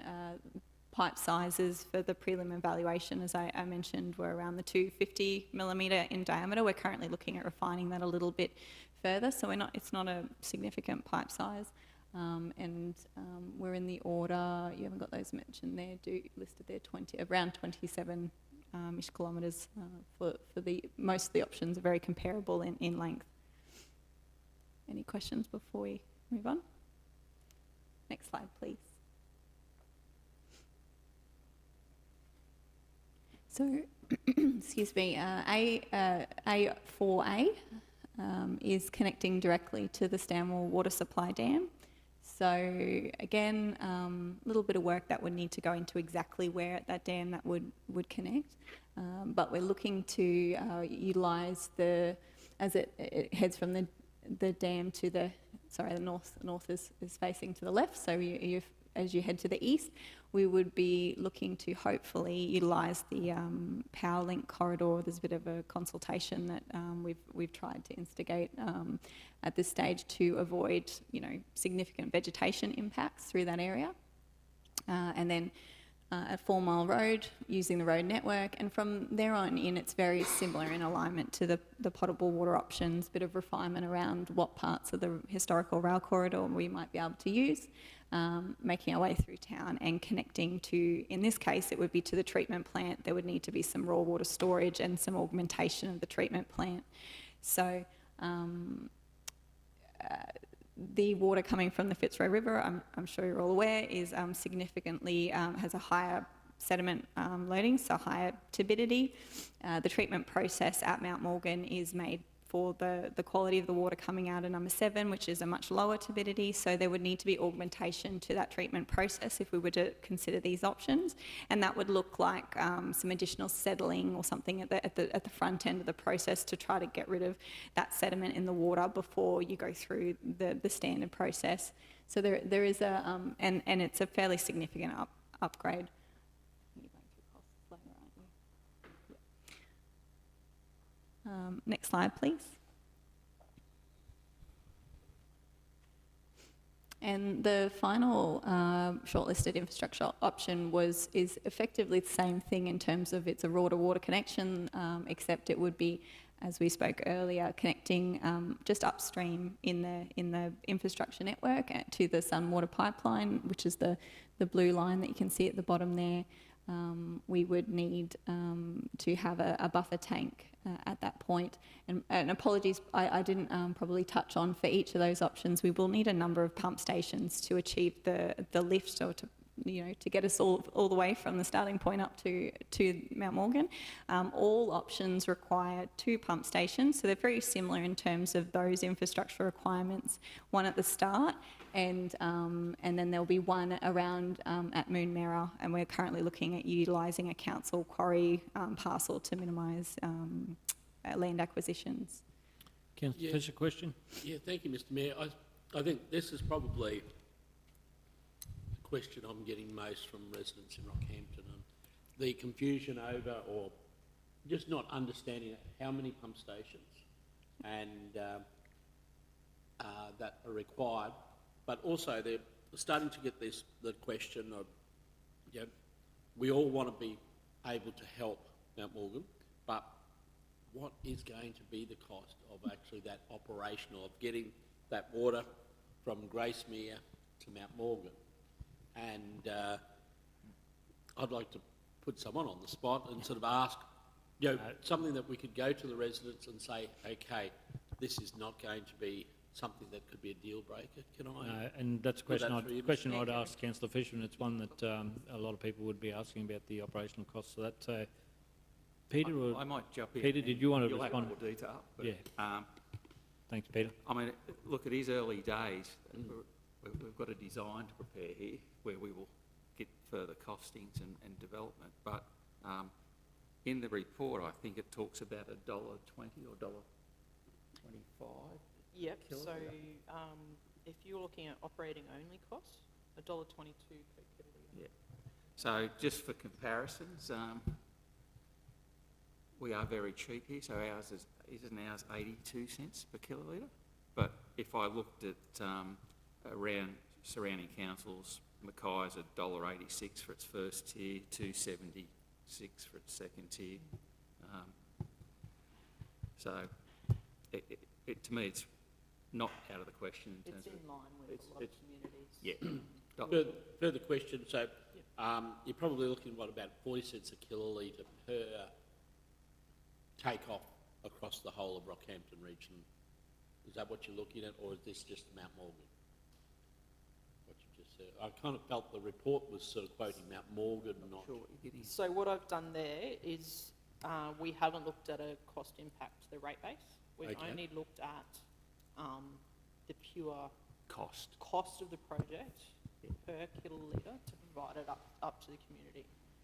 So the operating component is $1.20. That assumes you've got funding for the capital. Yep. Okay. Capital plus operating is about $3, which is still comparable to your excess water charge of $2.70. So it's in line. If you looked at your trucking something like $2,500, $3,000 a kilolitre. Yep. Yep. Out of the world. So it's not unreasonable compared to other water supply schemes. Mr Mayor, if I may, this is probably, you know, so I've been picking up on sort of some of the, you know, there's lots of comments going through the community and particularly on sort of some of the radio stations about what it's going to be. This is probably another one as far as that going to the community. That's actually a very affordable, you know, to be able to supply that water into a community. That's actually very affordable. That, as you said, it's comparable to most other regions, and I think that's been another one of the negatives that's been circulating. And I know I've had a number of people sort of worried that, you know, this was going to have quite devastating impacts. And I think we need to be able to get that message in when we go to the community, that this could be supplied at around about this sort of figure. When Andrew and I were talking earlier, before we came down, we sort of looked at a per property sort of connection charge. If you were a developer coming in and said, I've got 1,500 properties, how much to put this water supply connection in? And it was about, all up including capital and operating, about 20,000 per property, which is pretty much in line with you know, my knowledge of development rates and provision of water and sewage infrastructure as a trunk headworks type charge. So you know, everything seems to be, you know, lining up as a reasonable number. Okay. It's not surprising, I guess, or alarming as to how much it is. Thanks, Janice. Councillor Latcham. Thanks, Mr Mayor. Just to clarify, the $1.20 per kilolitre, that's on each Mount Morgan resident, or is that across the board on the whole Rockhampton region? No, it's not a charge. It's not a charge. We're talking about the cost to run this system is $1.20 a kilolitre, which is pretty good, pretty common. Yeah, so we're saying the option. Yeah, the option. That's why we're recommending this option to you. It stacks up at a reasonable cost to provide water. That's a different question about charging. Oh, that's the cost to get it up there? Yep. Not the actual cost of the water? Is that on top? The 82 cents a kilolitre? And It is the cost of the running the pipes and putting the water up there and consuming water, but it's not related to I thought your question was about what's the water bill going to be. Yeah. It's a different question. We don't know that. So, yeah, I mean, you would take, I guess, the outputs from our financial modelling into your financial model to determine what your appropriate rating structure would change. Yep. Yep. Which is not within our realm. Okay. Thanks, Jen. Next slide. All right, this should be the last one. Right. So, when you evaluate your options within your prelim evaluation framework, you've got all these different criteria on the left. So, do our options align to the strategic requirements? Technically, can we achieve it? Constructability-wise, is it achievable? We've done an environmental review, so we've looked at all the corridors, we've done desktop searches. Are we going to impact anything significant within the alignments that we've selected? And obviously that's informed selection of alignments as well. Public interest is a strong component within PEs and business cases. It looks at different things like are the decisions being made accountable and transparent? Pretty well by doing a process like this, you meet that requirement. Social sustainability, are there going to be issues long-term by driving the project or benefits, for example?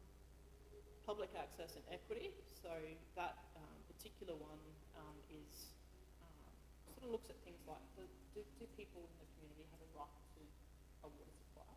And if they do, then what does that need to look like? And is that equal to what the neighbouring parties are receiving? Okay, so in that particular situation, we've looked. That's where that level of service parity comes in between Mount Morgan and Rockhampton. Privacy implications, and we'll look at this further in the next phase. It's a lot about during design, construction and operation, are you going to be impacting on the public and their privacy? Are we going to be running vehicles? Are we going to be driving, all sorts of things during the construction? So is privacy impacted? And it tends to be something that's managed and accounted for during the design process.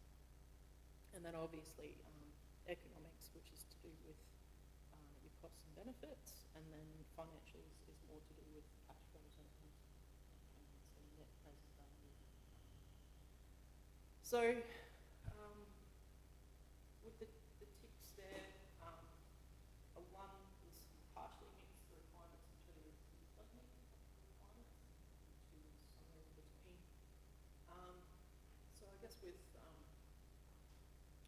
a lot of them, level of service, the potable connection will definitely meet everything due to that connection directly to Rockhampton. The raw options I did mark down a little bit because you've still got that variability with Fitzroy and Point Fitzroy. Constructability-wise, obviously the water carding ones have no construction, so they've scored well. But in terms of the pipeline ones, they're all equal. Corridor impacts and approvals processes, we've just got some, I guess, markers on the supply from Stanwell there, and that was to do with, I think a lot of that was to do with going through that power line easement, but potential to impact some known species. So the approvals one. Yeah. If skip ahead to the economics. So when our partner BDO looked at the economics, probably overstated the benefits slightly in that they've considered that the trucking continues on and on and on. Okay, so we are looking to refine that to get a better handle on that impact, but the outcome in terms of ranking of options is the same. So essentially, if you look at the cost-benefit ratios, we are well less than one.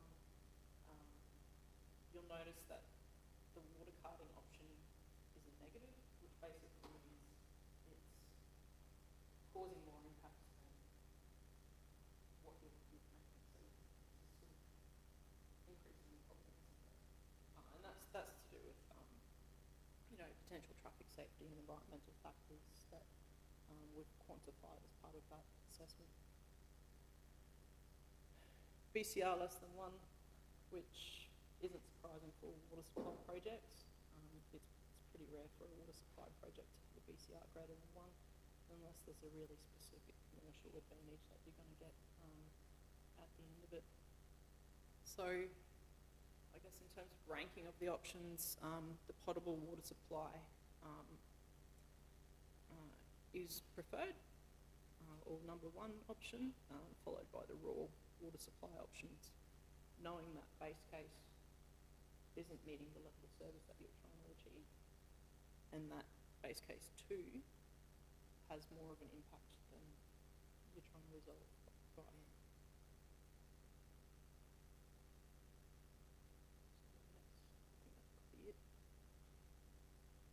I'm happy to bring that last slide back up if you want.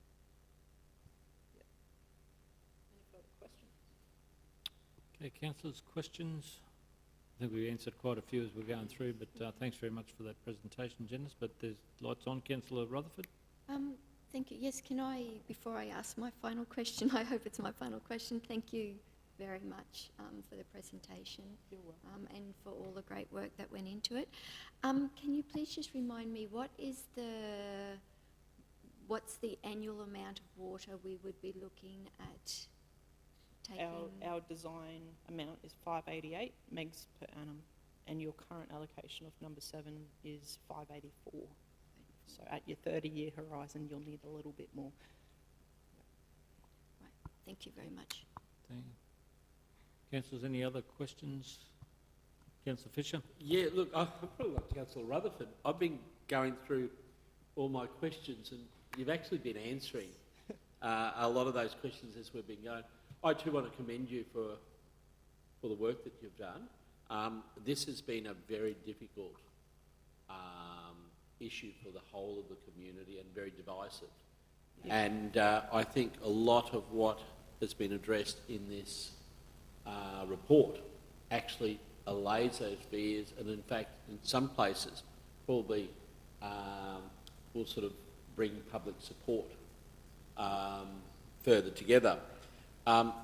Probably the last question I had on my list was, with what you've perceived as that potential cost of that, so almost makes it where it could almost be a private option there, a private supplier of water, purchasing water from Gracemere, and doing that it could be sort of something that a joint venture with council with another operator could actually almost ease that cost of, if money wasn't to come from other government bodies, that could be entered into a... As like a public-private partnership? Yeah, JV. I know that's been looked at in the delivery model assessment with our partners, and it didn't come up as preferred. Okay. With one sort of complicating factor with connecting to an existing supply, council's already a water service provider. Yeah. So if anyone else comes in, they have to go and register as a water service provider. There then has to be a contractual agreement with council, and the bounds of the contract and the risk imposed by that as to what your contractor takes on versus what council takes on. Council would probably still end up taking responsibility for the quality of the water, and so you'd end up paying twice for all the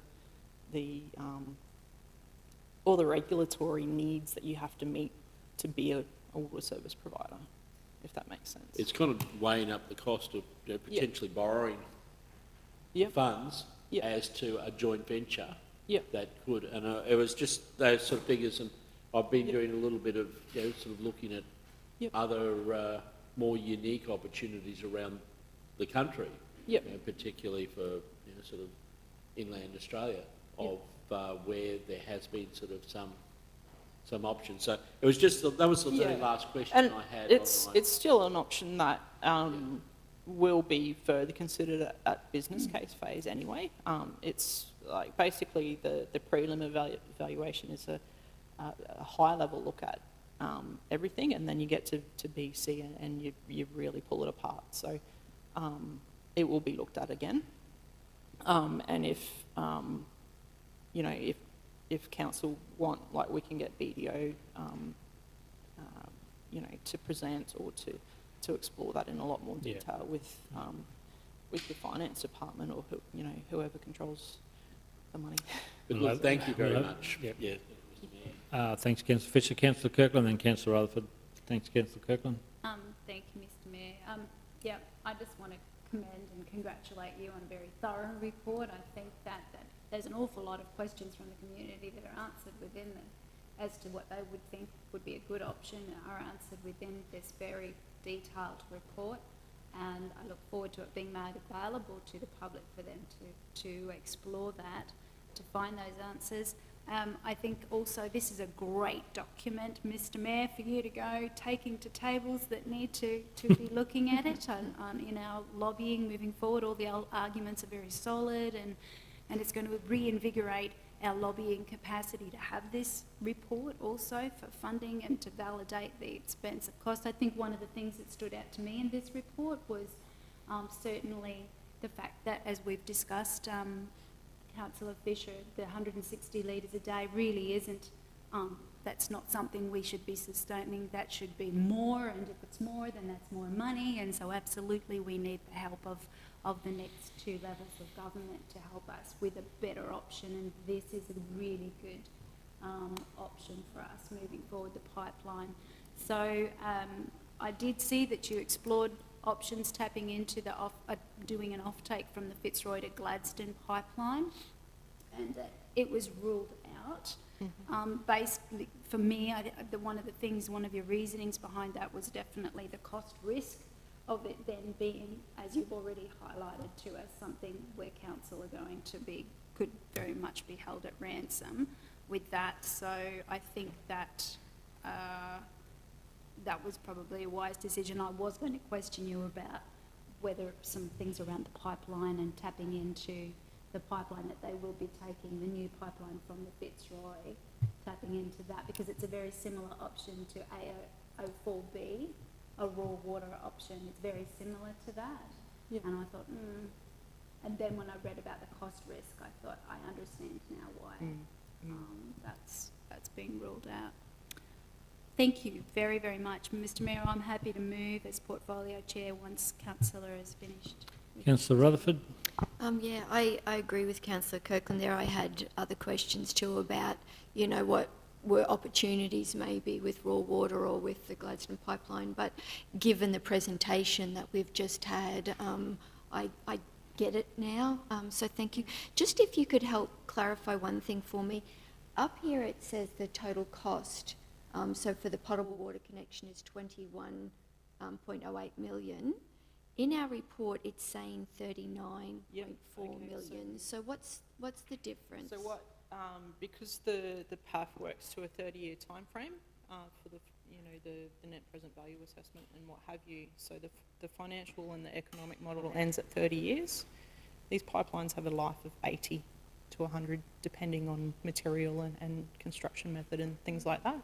So you also have the benefit of an asset at the end of this. So that's then taken off, the residual value of that asset is taken off the cost. So that's why that lowers. Thank you. We have the ball in our court now. We just got to take this information on and start to advocate and lobby other levels of government to get on board and support the good people of Mount Morgan and providing a long-term water supply for them. I mentioned it today that it is a game changer for that community. It's similar to what the barrage has meant to the community of Rockhampton. You know, permanent water supply to Mount Morgan community is something there that we're all striving for, and this will is a step in that path, taking us towards that. So again, Janice and Abby.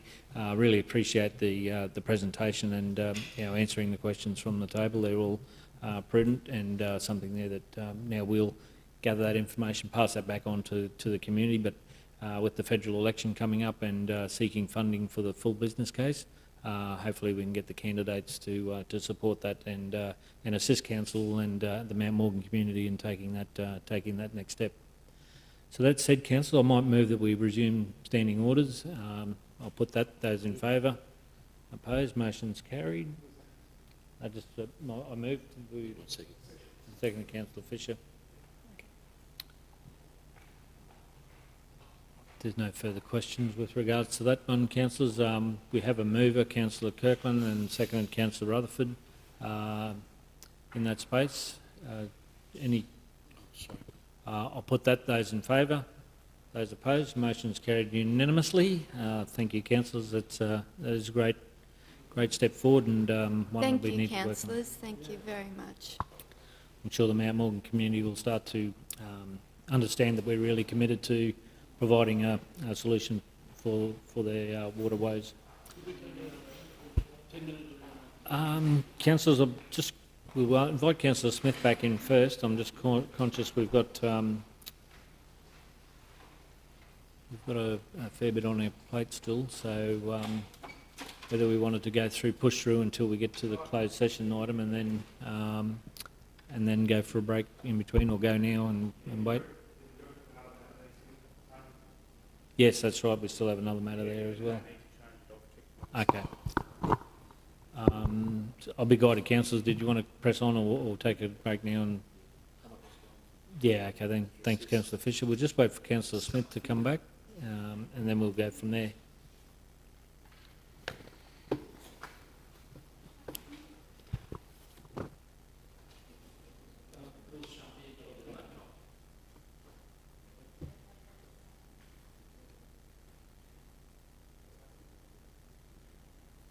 Laptop. Council, we have a matter. We've dealt with that item, so we've got a matter that we will go back to and lift that item off the table, which was the naming of the overpass at Gracemere. We've gone through, and Evan. Firstly, I'll move that we go back to that item, which is 10.3. Move Councillor Kirkland, seconded Councillor Mathers. I'll put those in favour. Motion's carried that matter's been lifted off the table. And after the CEO has reviewed that, there is no requirement to record it with that as far as outside the policy and the need to go out there. So I'm not sure whether we had any. I think we've lost the officers now that were presenting that report. If there's any further questions around it, we might just seek a mover and a seconder with the officer's recommendation there. Councillor Smith, you're happy to move. Do we have a seconder? Councillor Latcham, put those in favour. Those opposed? Did you want to record? No, the motion's carried. Thank you, councillors. Now we move on to our next agenda item, 10.5, which is the policy amendments, council decision-making structure. Thank you, Dan. Good morning, Mr Mayor, councillors. The report before you this morning is in relation to two policies, the councillor portfolio policy and councillor portfolio policy and council meeting procedures policy. Have proposed a number of amendments to those policies, largely to reflect council's recent decision to amend its decision-making framework, particularly in relation to the introduction or reintroduction of committees. The report outlines a number of or a summary of the changes that have been proposed. As is typically the case when we undertake a process of reviewing policies, there are a number of incidental amendments that are typically updated at the time to reflect whether it be legislative changes or ultimately changes within the organisation as well. Happy to take any questions in relation to particular amendments. I would just like to note that in the report I had included reference in the council meeting procedures policy to a change as it relates to the mayoral minutes. There's actually no change to the existing process that's been proposed out of those amendments, other than removal of the word ordinary meeting, which has been updated in the definitions section. My apologies to councillors for not picking that up in the report. That was an error on the part of the report writer, and I'll have words to them after the meeting here today. But happy to take any questions. Thanks, Damon. Questions? Councillor Rutherford? Yeah, Mr Mayor, I had a couple. I'm trying to scroll to see the highlighted ones. So we've taken out council meeting and we've out of everything and just put meeting. So does that include workshops, or is this just really about our formal... The formal meeting our process. formal meetings? Yes. Yep. The other one, Damon, was about the media policy, and I was just a little concerned that that may have restricted our ability to do our own media. Should we choose to? And if the media come directly to us, there's a line in there. Slowly, it's coming up. I believe that might be 5.3. Yeah, so Damon, I did give you a heads up on this one, so would you like to answer me on that? Yes, so councillors, in the councillor portfolio policy, there's provision there in relation to clause 5.3.2 regarding media undertaken within each individual portfolio. Particularly, I understand, councillor, that the particular reference is in the final line of that policy, which indicates all media will be undertaken in accordance with council's media policy and media procedure. The council's media procedure provides for mayor and councillors to be spokespersons for those matters prescribed in the portfolio policy, so it circles back to the portfolio policy that obviously lists out the individual portfolios and the areas of responsibility there.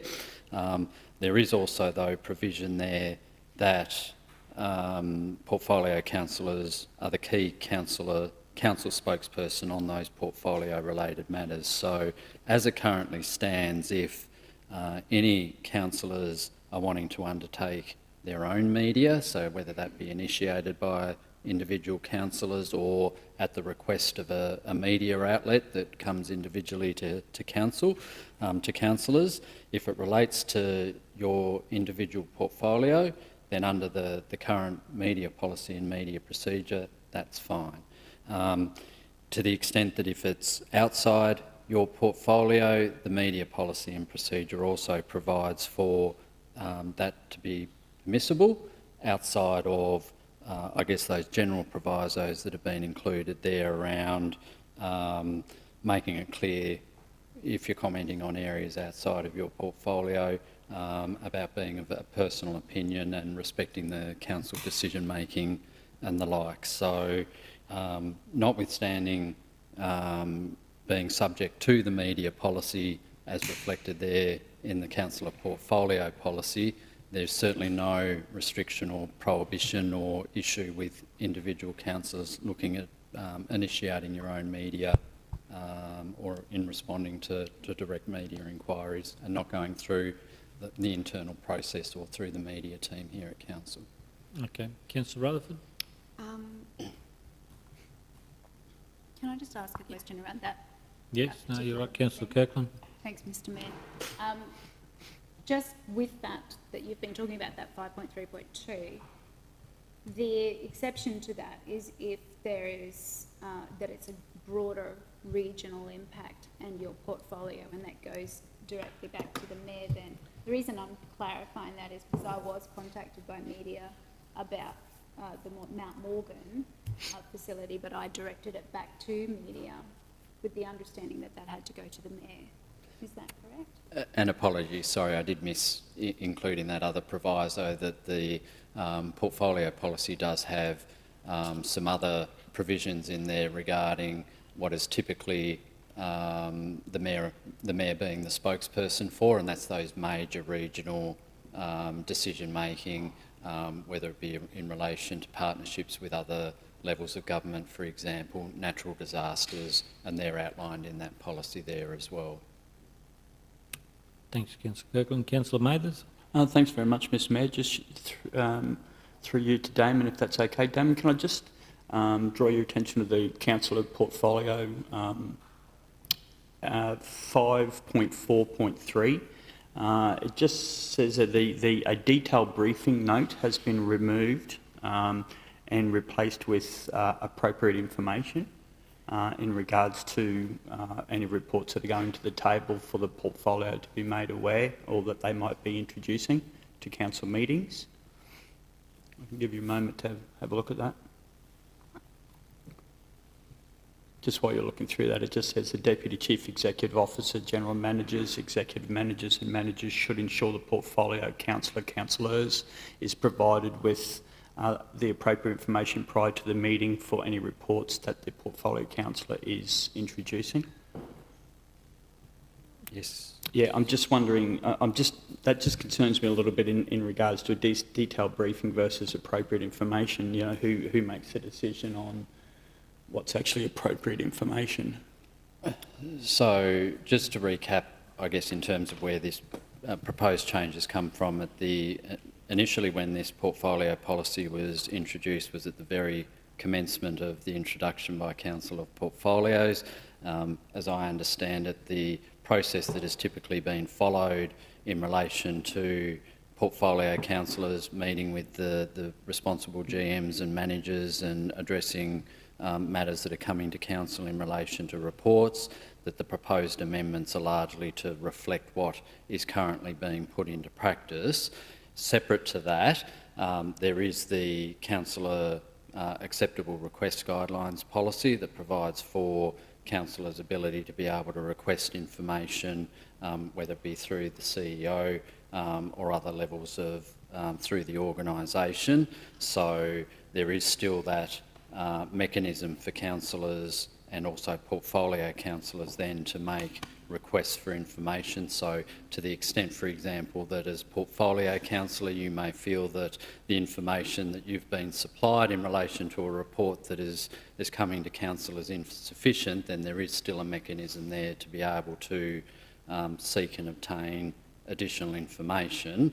I'm not sure if that answers or addresses your query or concern. Damon, thanks very much for that, and I appreciate you, talking me through that. So, but no, look, my issue is the fact that sometimes it's I find I wonder why we're giving the information, but then we have to go back to dig more or ask more information when I would prefer that all the information is just made available to us in the first place. That's why I understand it's just wording, but we've changed from a detailed briefing to appropriate information. So, what two different people can think what appropriate information can be completely different, as opposed to, I know if it's something that's coming to the table that's in regards to my portfolio, I want to be across every part of it, or it's certainly as much as what I can be. So that's just my thoughts on that. And through the Chair, I guess my only other comment I can make to that is also the subjective nature around what perhaps a detailed briefing note means from one person to the next as well, but I certainly take your comment on board. Yeah. It does have the word detailed versus appropriate information. Okay, thank you. Councillor Rutherford, then Councillor Latcham. It's probably I'd like to sort of go a little bit further into what Councillor Mathers has just raised, and that's sort of a lack of information, and the reason we're not doing the portfolio meetings at the moment is really to free up officers' time and to focus on some of the bigger issues that we've got. But there is still a need for portfolio chairs to have briefings and information, and I just worry that with this reduced wording that will be even less information given to us. Will we only be briefed on a report that's to come rather than more broader stuff that we need to know as portfolio chairs? Mr CEO? The councillors can make a time with any of the GMs or leadership team to be briefed on anything. So it doesn't limit that discussion. I think what Councillor Rutherford's saying though is she's needing to ask for that information. Should not she be provided with some of that? What information? That's the Well, issue. Like, I'm not sure Every whether- councillor wants something different, and what you think might be a issue around the public or impact on the public might be a different view from what the general manager may be saying. So I would just say, generally speaking, make a regular time with your general manager or leadership team person to actually catch up with them regularly to have a general discussion about what's on the agenda, what's coming up for reports and what's actually happening. So that's not happening? I'm just not sure, is there a... Yeah, I guess I was looking for more. Normally, as a portfolio, when you went into whether it was a committee meeting or portfolio meeting, you would know if there was an issue with mowing schedules or waste pickup or whatever. You know, those types of things would be there because they were being highlighted monthly. There are lots of things. So unless you know the right questions to ask, we're not getting the information anymore because it used to be provided through the committee structure? Meeting structures, and we're not getting that. So that's the thing that concerns me. Yeah, so if you recall, councillors, when we just did make the change to introduce the standing committees in March, there will be a monthly operational performance report that will come through as a part of the second council meeting of the month, which will be the third week of the month. That'll have the financials and all the data that we can actually provide out there across the organisation. So we haven't had that yet? We haven't had that yet. No, okay, and that's probably covering off that thing. So I think we probably just need to monitor that as we go along, that we're not losing any information reporting to the councillor or the portfolio chair at that time. Thank you, Councillor Rutherford. Councillor Latcham and Councillor Kirkland. Councillor Latcham. Mayor, continuing on in that theme, I do have concerns about not being detailed. A lot of the times before we have one of these workshops or whatever, previously we were given detailed briefings, and you meet with your managers and you get a better understanding of what's going to come before the table. And a lot of the times I find that we don't get enough time. We only get a couple of days' notice on what's going to be discussed, and I feel that it's not enough time to fully consider what's going to be discussed. And as much as you're meeting with your managers, if it's only going to be appropriate information, it's not detailed enough, and that's my concern. If you look at the words that were there, it was a detailed briefing note, and I don't believe that since the introduction of that policy, that any detailed briefing note was provided to council. That was to me, that would be a term that you'd actually have something written, a memo, some type of format that would be provided to the appropriate portfolio councillors. So since the introduction of the portfolio arrangements, I don't believe that had been given. Just looking around at Peter and whatever else. Is that right, Damon? No. Through the chair, the feedback that I've received is there's been, I guess, perhaps a different approach taken depending on the particular portfolio councillor, and largely it has been through meetings and the exchange of emails and other material. But in terms of a detailed briefing note, that's, I guess, a template that is consistently used across each portfolio, then that hasn't been the case. And again, why they've been then looking at trying to reflect what had been the existing practice, and from there. Okay, look, I think we can, we're hearing something there, Evan. I think we monitor when that reporting coming through and that process, that we just monitor that. And I just reinforce, Mayor, is the councils, the portfolio councils, to make regular meetings with the appropriate general manager. Yep. Yeah. Okay, and again, council be guided. I won't be at those meetings, so we'll just let us know as we go through, as there has been a change, and you're getting that information to hand. Councillor Kirkland. Thank you, Mr Mayor. I have a couple of questions just on the council meeting procedures document, if I could. The first one is item 5.6.1, the delegated committees. Could you just explain that a little bit more to me, please? Because I may be misunderstanding in my reading, so I would just like you to unpack what that particular point means a little bit. So the delegated, in what sense, Councillor Kirkland, delegated committees? Well, it says here that it's if the majority are in favour of the proposal. So reports and resolutions of a delegated committee do not need to be submitted to a council meeting for consideration or endorsement, provided there's an absolute majority in favour of the proposal that I'm thinking, oh, well, So isn't through that a the- decision Yeah, you outside of answer a decision making? So through the chair, as councillors may recall, previously with the committee structure that was in place, they were non-delegated committees. The recent adopted position by council with the two committees being reintroduced have been that they are now delegated committees. So previously, beforehand, we used to have reports going to committees. There was a recommendation coming out of that committee that would then go to a council meeting.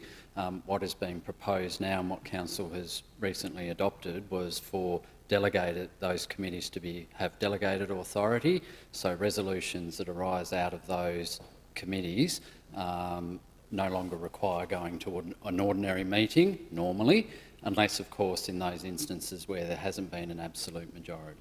That's what that provision is. I think that makes sense. It's probably because of not having been under that system previously, in my own experience. The decision of those committees is the decision of council. Yeah, yeah. It's probably the Because we're easiest way not, to, easiest way to say of course, the three new councillors haven't had the privilege of that previous Previous experience. committee structure, yep. Okay. If I may continue, I did want to ask about, just got a same as Councillor Rutherford, I've got that much highlighted here. It is to do with the,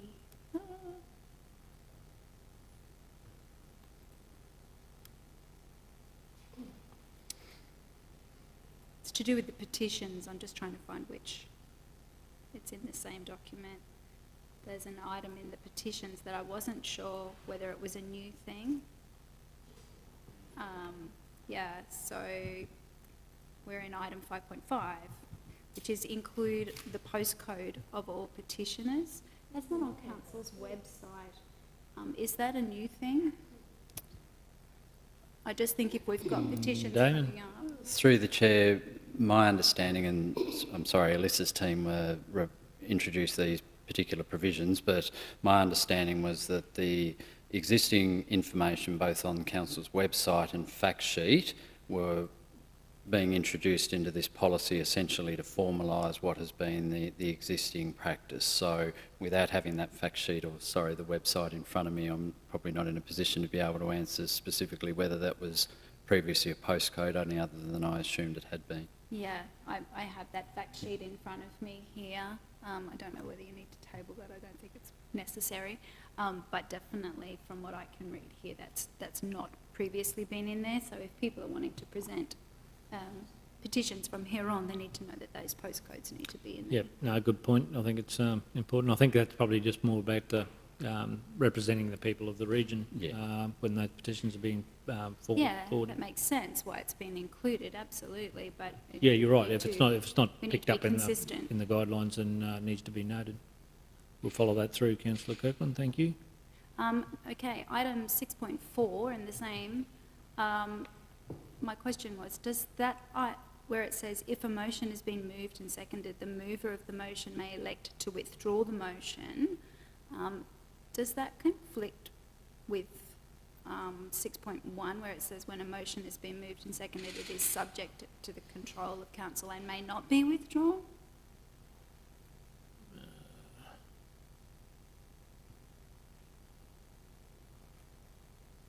Take it on notice, I'm happy if you need to take it on notice, but I just felt that it was a little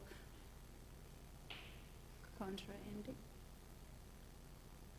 Probably that's a bit of an etiquette. It is a bit of a conflict there. Yeah, I thought so.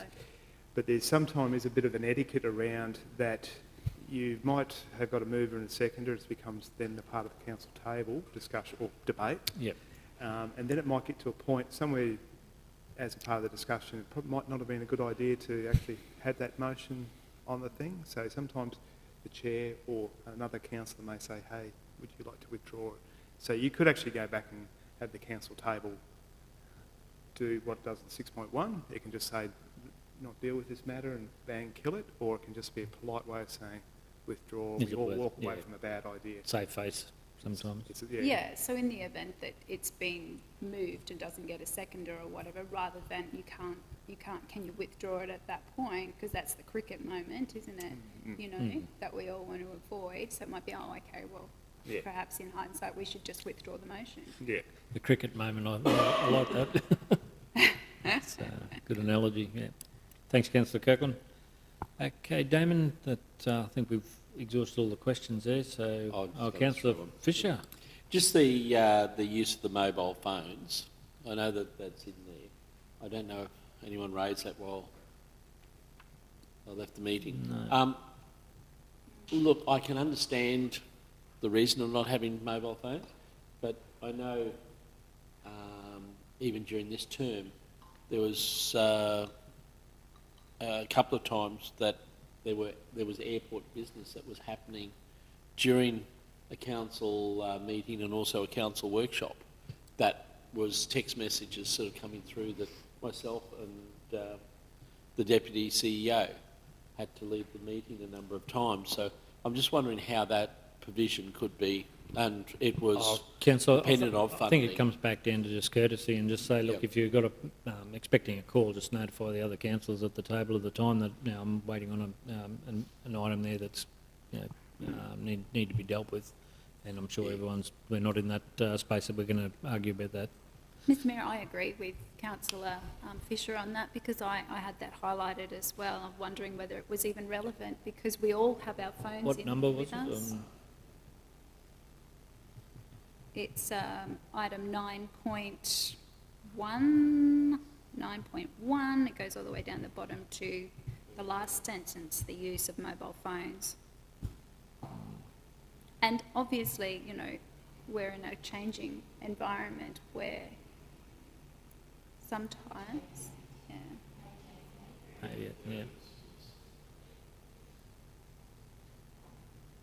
I don't know if it's necessary. I think potentially it's not relevant anymore.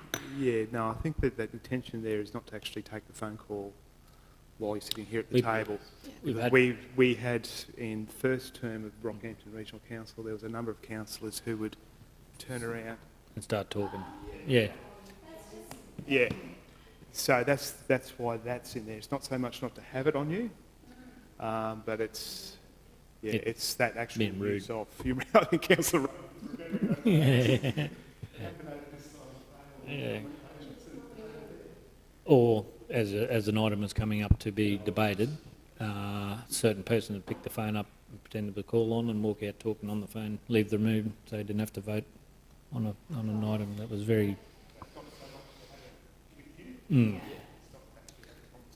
Yeah, and that's not with us any longer, but again, I think it's there just as a legacy one. I appreciate that. I just note that we've all got our phones here, and that on the occasion someone's ringing, we just tap, yep, in a meeting, can't answer it. It's etiquette back to the person trying to contact us to let them know we're not ignoring them. Yeah. Okay. Councillor Rutherford, did you want to say? Yeah, and it's not necessary. I was actually going to go one further than that, and you know, it's different when we had paper agendas. Everybody was present because there was paper agendas. Now we have electronic. It upsets me a little when I see people on a computer when there are officers or someone presenting. You know, I find it a little bit offensive to our officers that they're standing there presenting and people are, you know, sitting on their computers. And, you know, I don't think it's to a point that we put it in the policies, but, you know, if generally if people could just, you know, think a little bit more about, being present at the table rather than being on their computer. Yep. No, I have to admit, I'm probably one of the worst offenders to that, because I'm often sort of just doing that, but I didn't realise that. But you know, I've looked around, I've seen others doing the same, but I didn't realise that it's part of the technology nowadays of the meeting. Catching up with items that there you go. Yeah, I thought, Mayor, after our visit to Parliament House, you might want to introduce question time. Yes, no, I don't, Gavin. It's another level again, but very interesting. My visit to Parliament House and watching question time and how that went. But we don't need it at our level. I can guarantee that. But anyway, if there's no further questions on that one, could I seek a mover and a seconder with regards to the policy one? Move Councillor Smith. Seconder, Councillor Kirkland. I'll put that. Those in favour? Opposed? Motion's carried unanimously. Thank you, councillors.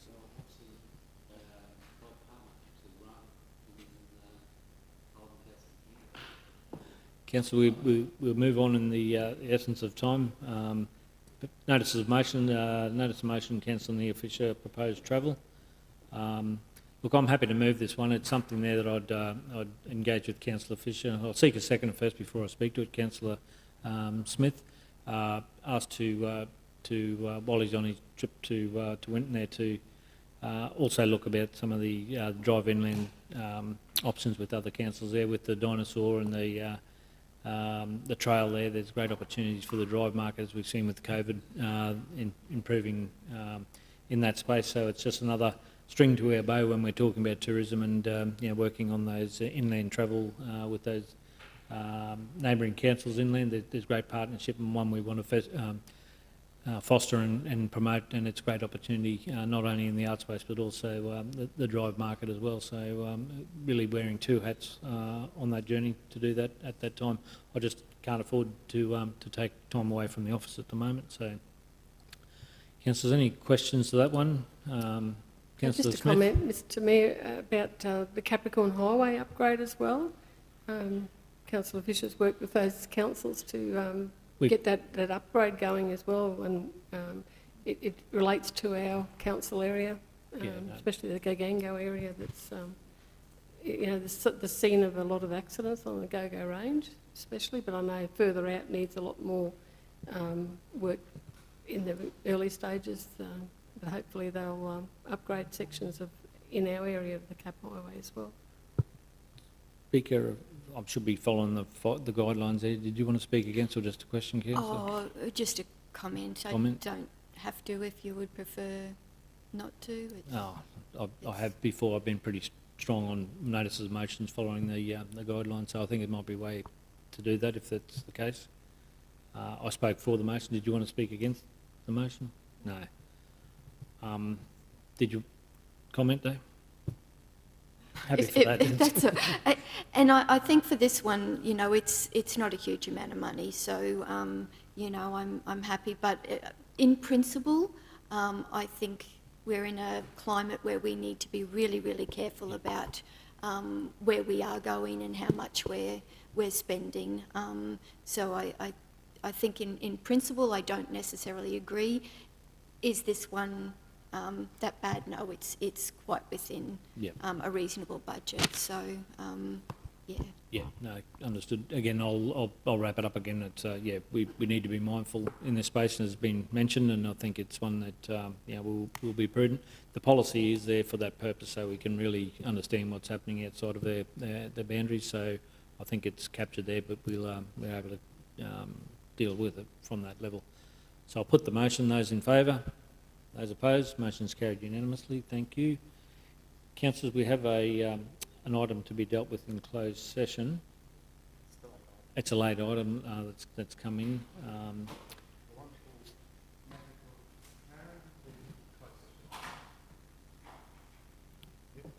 Okay, councillors, I need a mover and a second that we move into closed session. First of all, deal with the matter that you're going to deal with in closed session. Deal with the matter that we move into the closed session. It's a legal matter in accordance with section 254J3, brackets E, the Local Government 2012, that's considered necessary to close the meeting to discuss legal advice obtained by the local government for the legal proceedings involving the local government, including the example of legal proceedings that may be taken by or against the local government. Could I seek a mover that we move into closed session? Move Councillor Fisher, second Councillor Mathers. I'll put that. Those in favour? Motion's carried unanimously, and I'll seek a mover that we move into closed session. Councillor Kirkland, second Councillor Smith. I'll put that. Those in favour?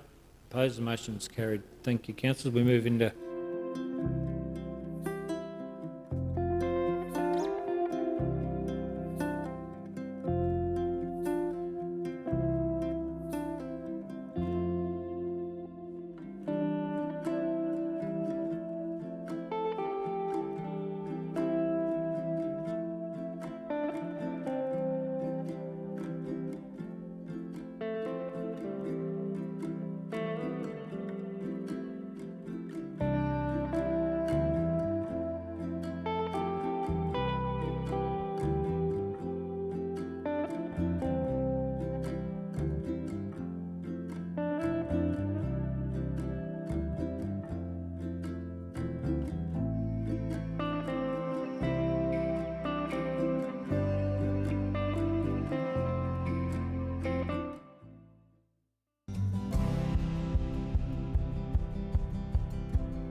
whoever that may be.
Now that we've arrived here, I would not change a thing.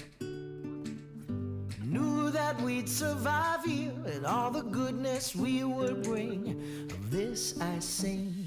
Everybody swimming in sunshine, everybody feeling fine.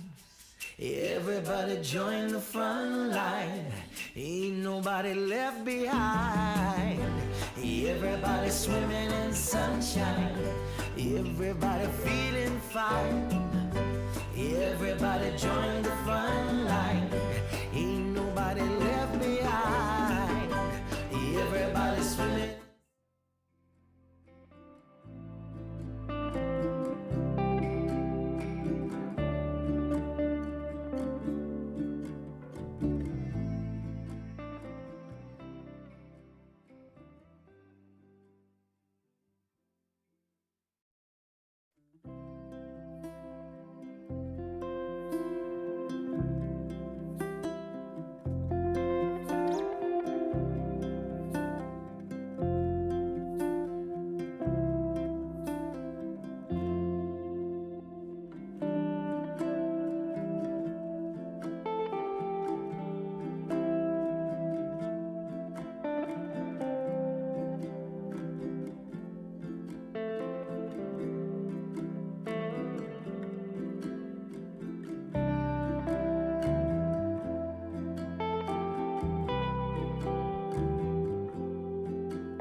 Taking the good with the ups and downs.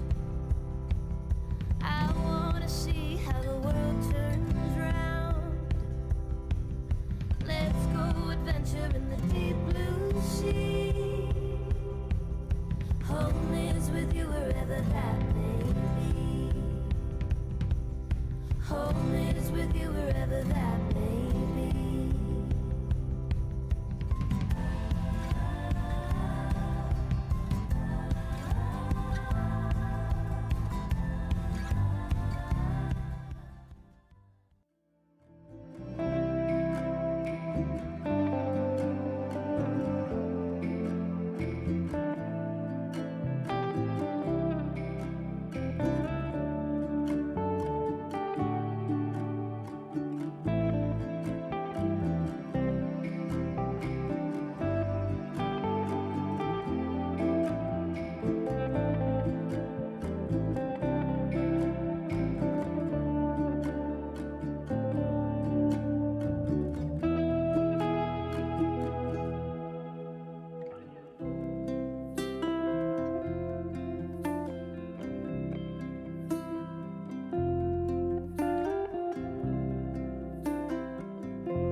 Now that we've arrived here, I would not change a thing.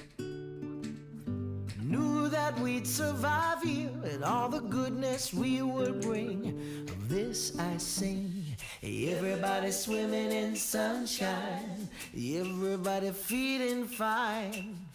Everybody join the front line, ain't nobody left behind. Everybody swimming in sunshine, everybody feeling fine. Everybody join the front line, ain't nobody left behind. Everybody swimming.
Taking the good with the ups and downs. I wanna see how the world turns round. Let's go adventure in the deep blue sea. Home is with you wherever that may be. Home is with you wherever that may be.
Now that we've arrived here, I would not change a thing. Knew that we'd survive here and all the goodness we would bring. Of this I sing. Everybody swimming in sunshine, everybody feeling fine. Everybody join the front line, ain't nobody left behind. Everybody swimming in sunshine, everybody feeling fine. Everybody join the front line, ain't nobody left behind. Everybody swimming.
Home is with you wherever that may be.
Now that we've arrived here, I would not change a thing.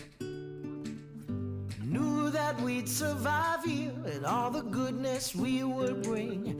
Of this I sing. Everybody swimming in sunshine, everybody feeling fine. Everybody join the front line, ain't nobody left behind. Everybody swimming in sunshine, everybody feeling fine. Everybody join the front line, ain't nobody left behind. Everybody swimming.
Taking the good with the ups and downs. I wanna see how the world turns round. Let's go adventure in the deep blue sea. Home is with you wherever that may be. Home is with you wherever that may be.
Now that we've arrived here, I would not change a thing.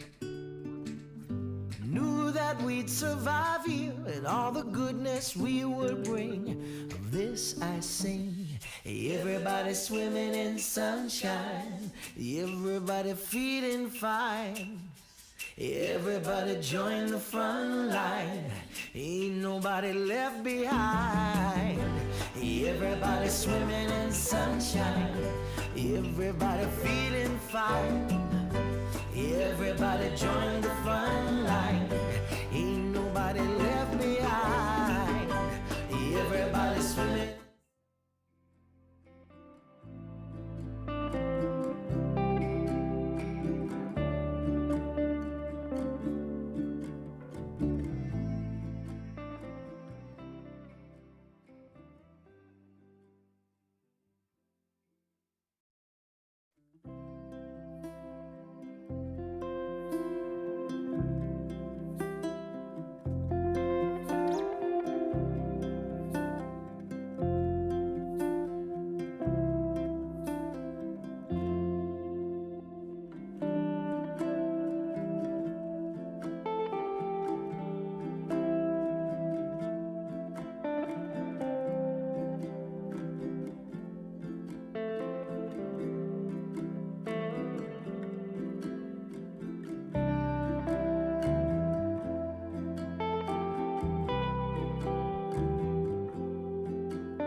Taking the good with the ups and downs. I wanna see how the world turns round. Let's go adventure in the deep blue sea. Home is with you wherever that may be. Home is with you wherever that may be.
Now that we've arrived here, I would not change a thing. Knew that we'd survive here and all the goodness we would bring. Of this I sing. Everybody swimming in sunshine, everybody feeling fine. Everybody join the front line, ain't nobody left behind. Everybody swimming in sunshine, everybody feeling fine. Everybody join the front line. Wait to go on live.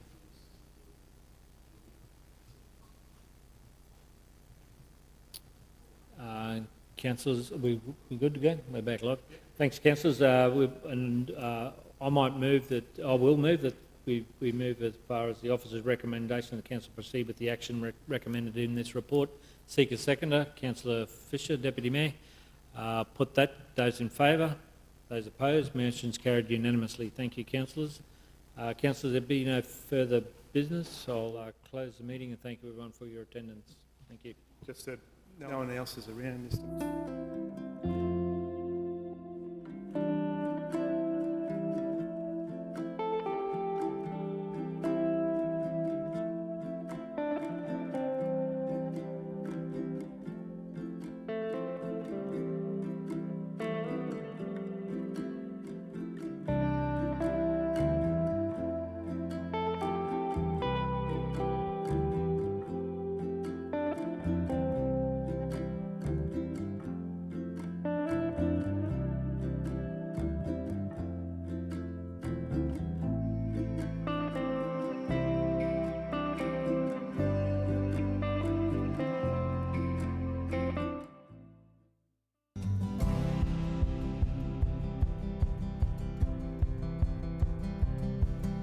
Taking the good with the ups and downs.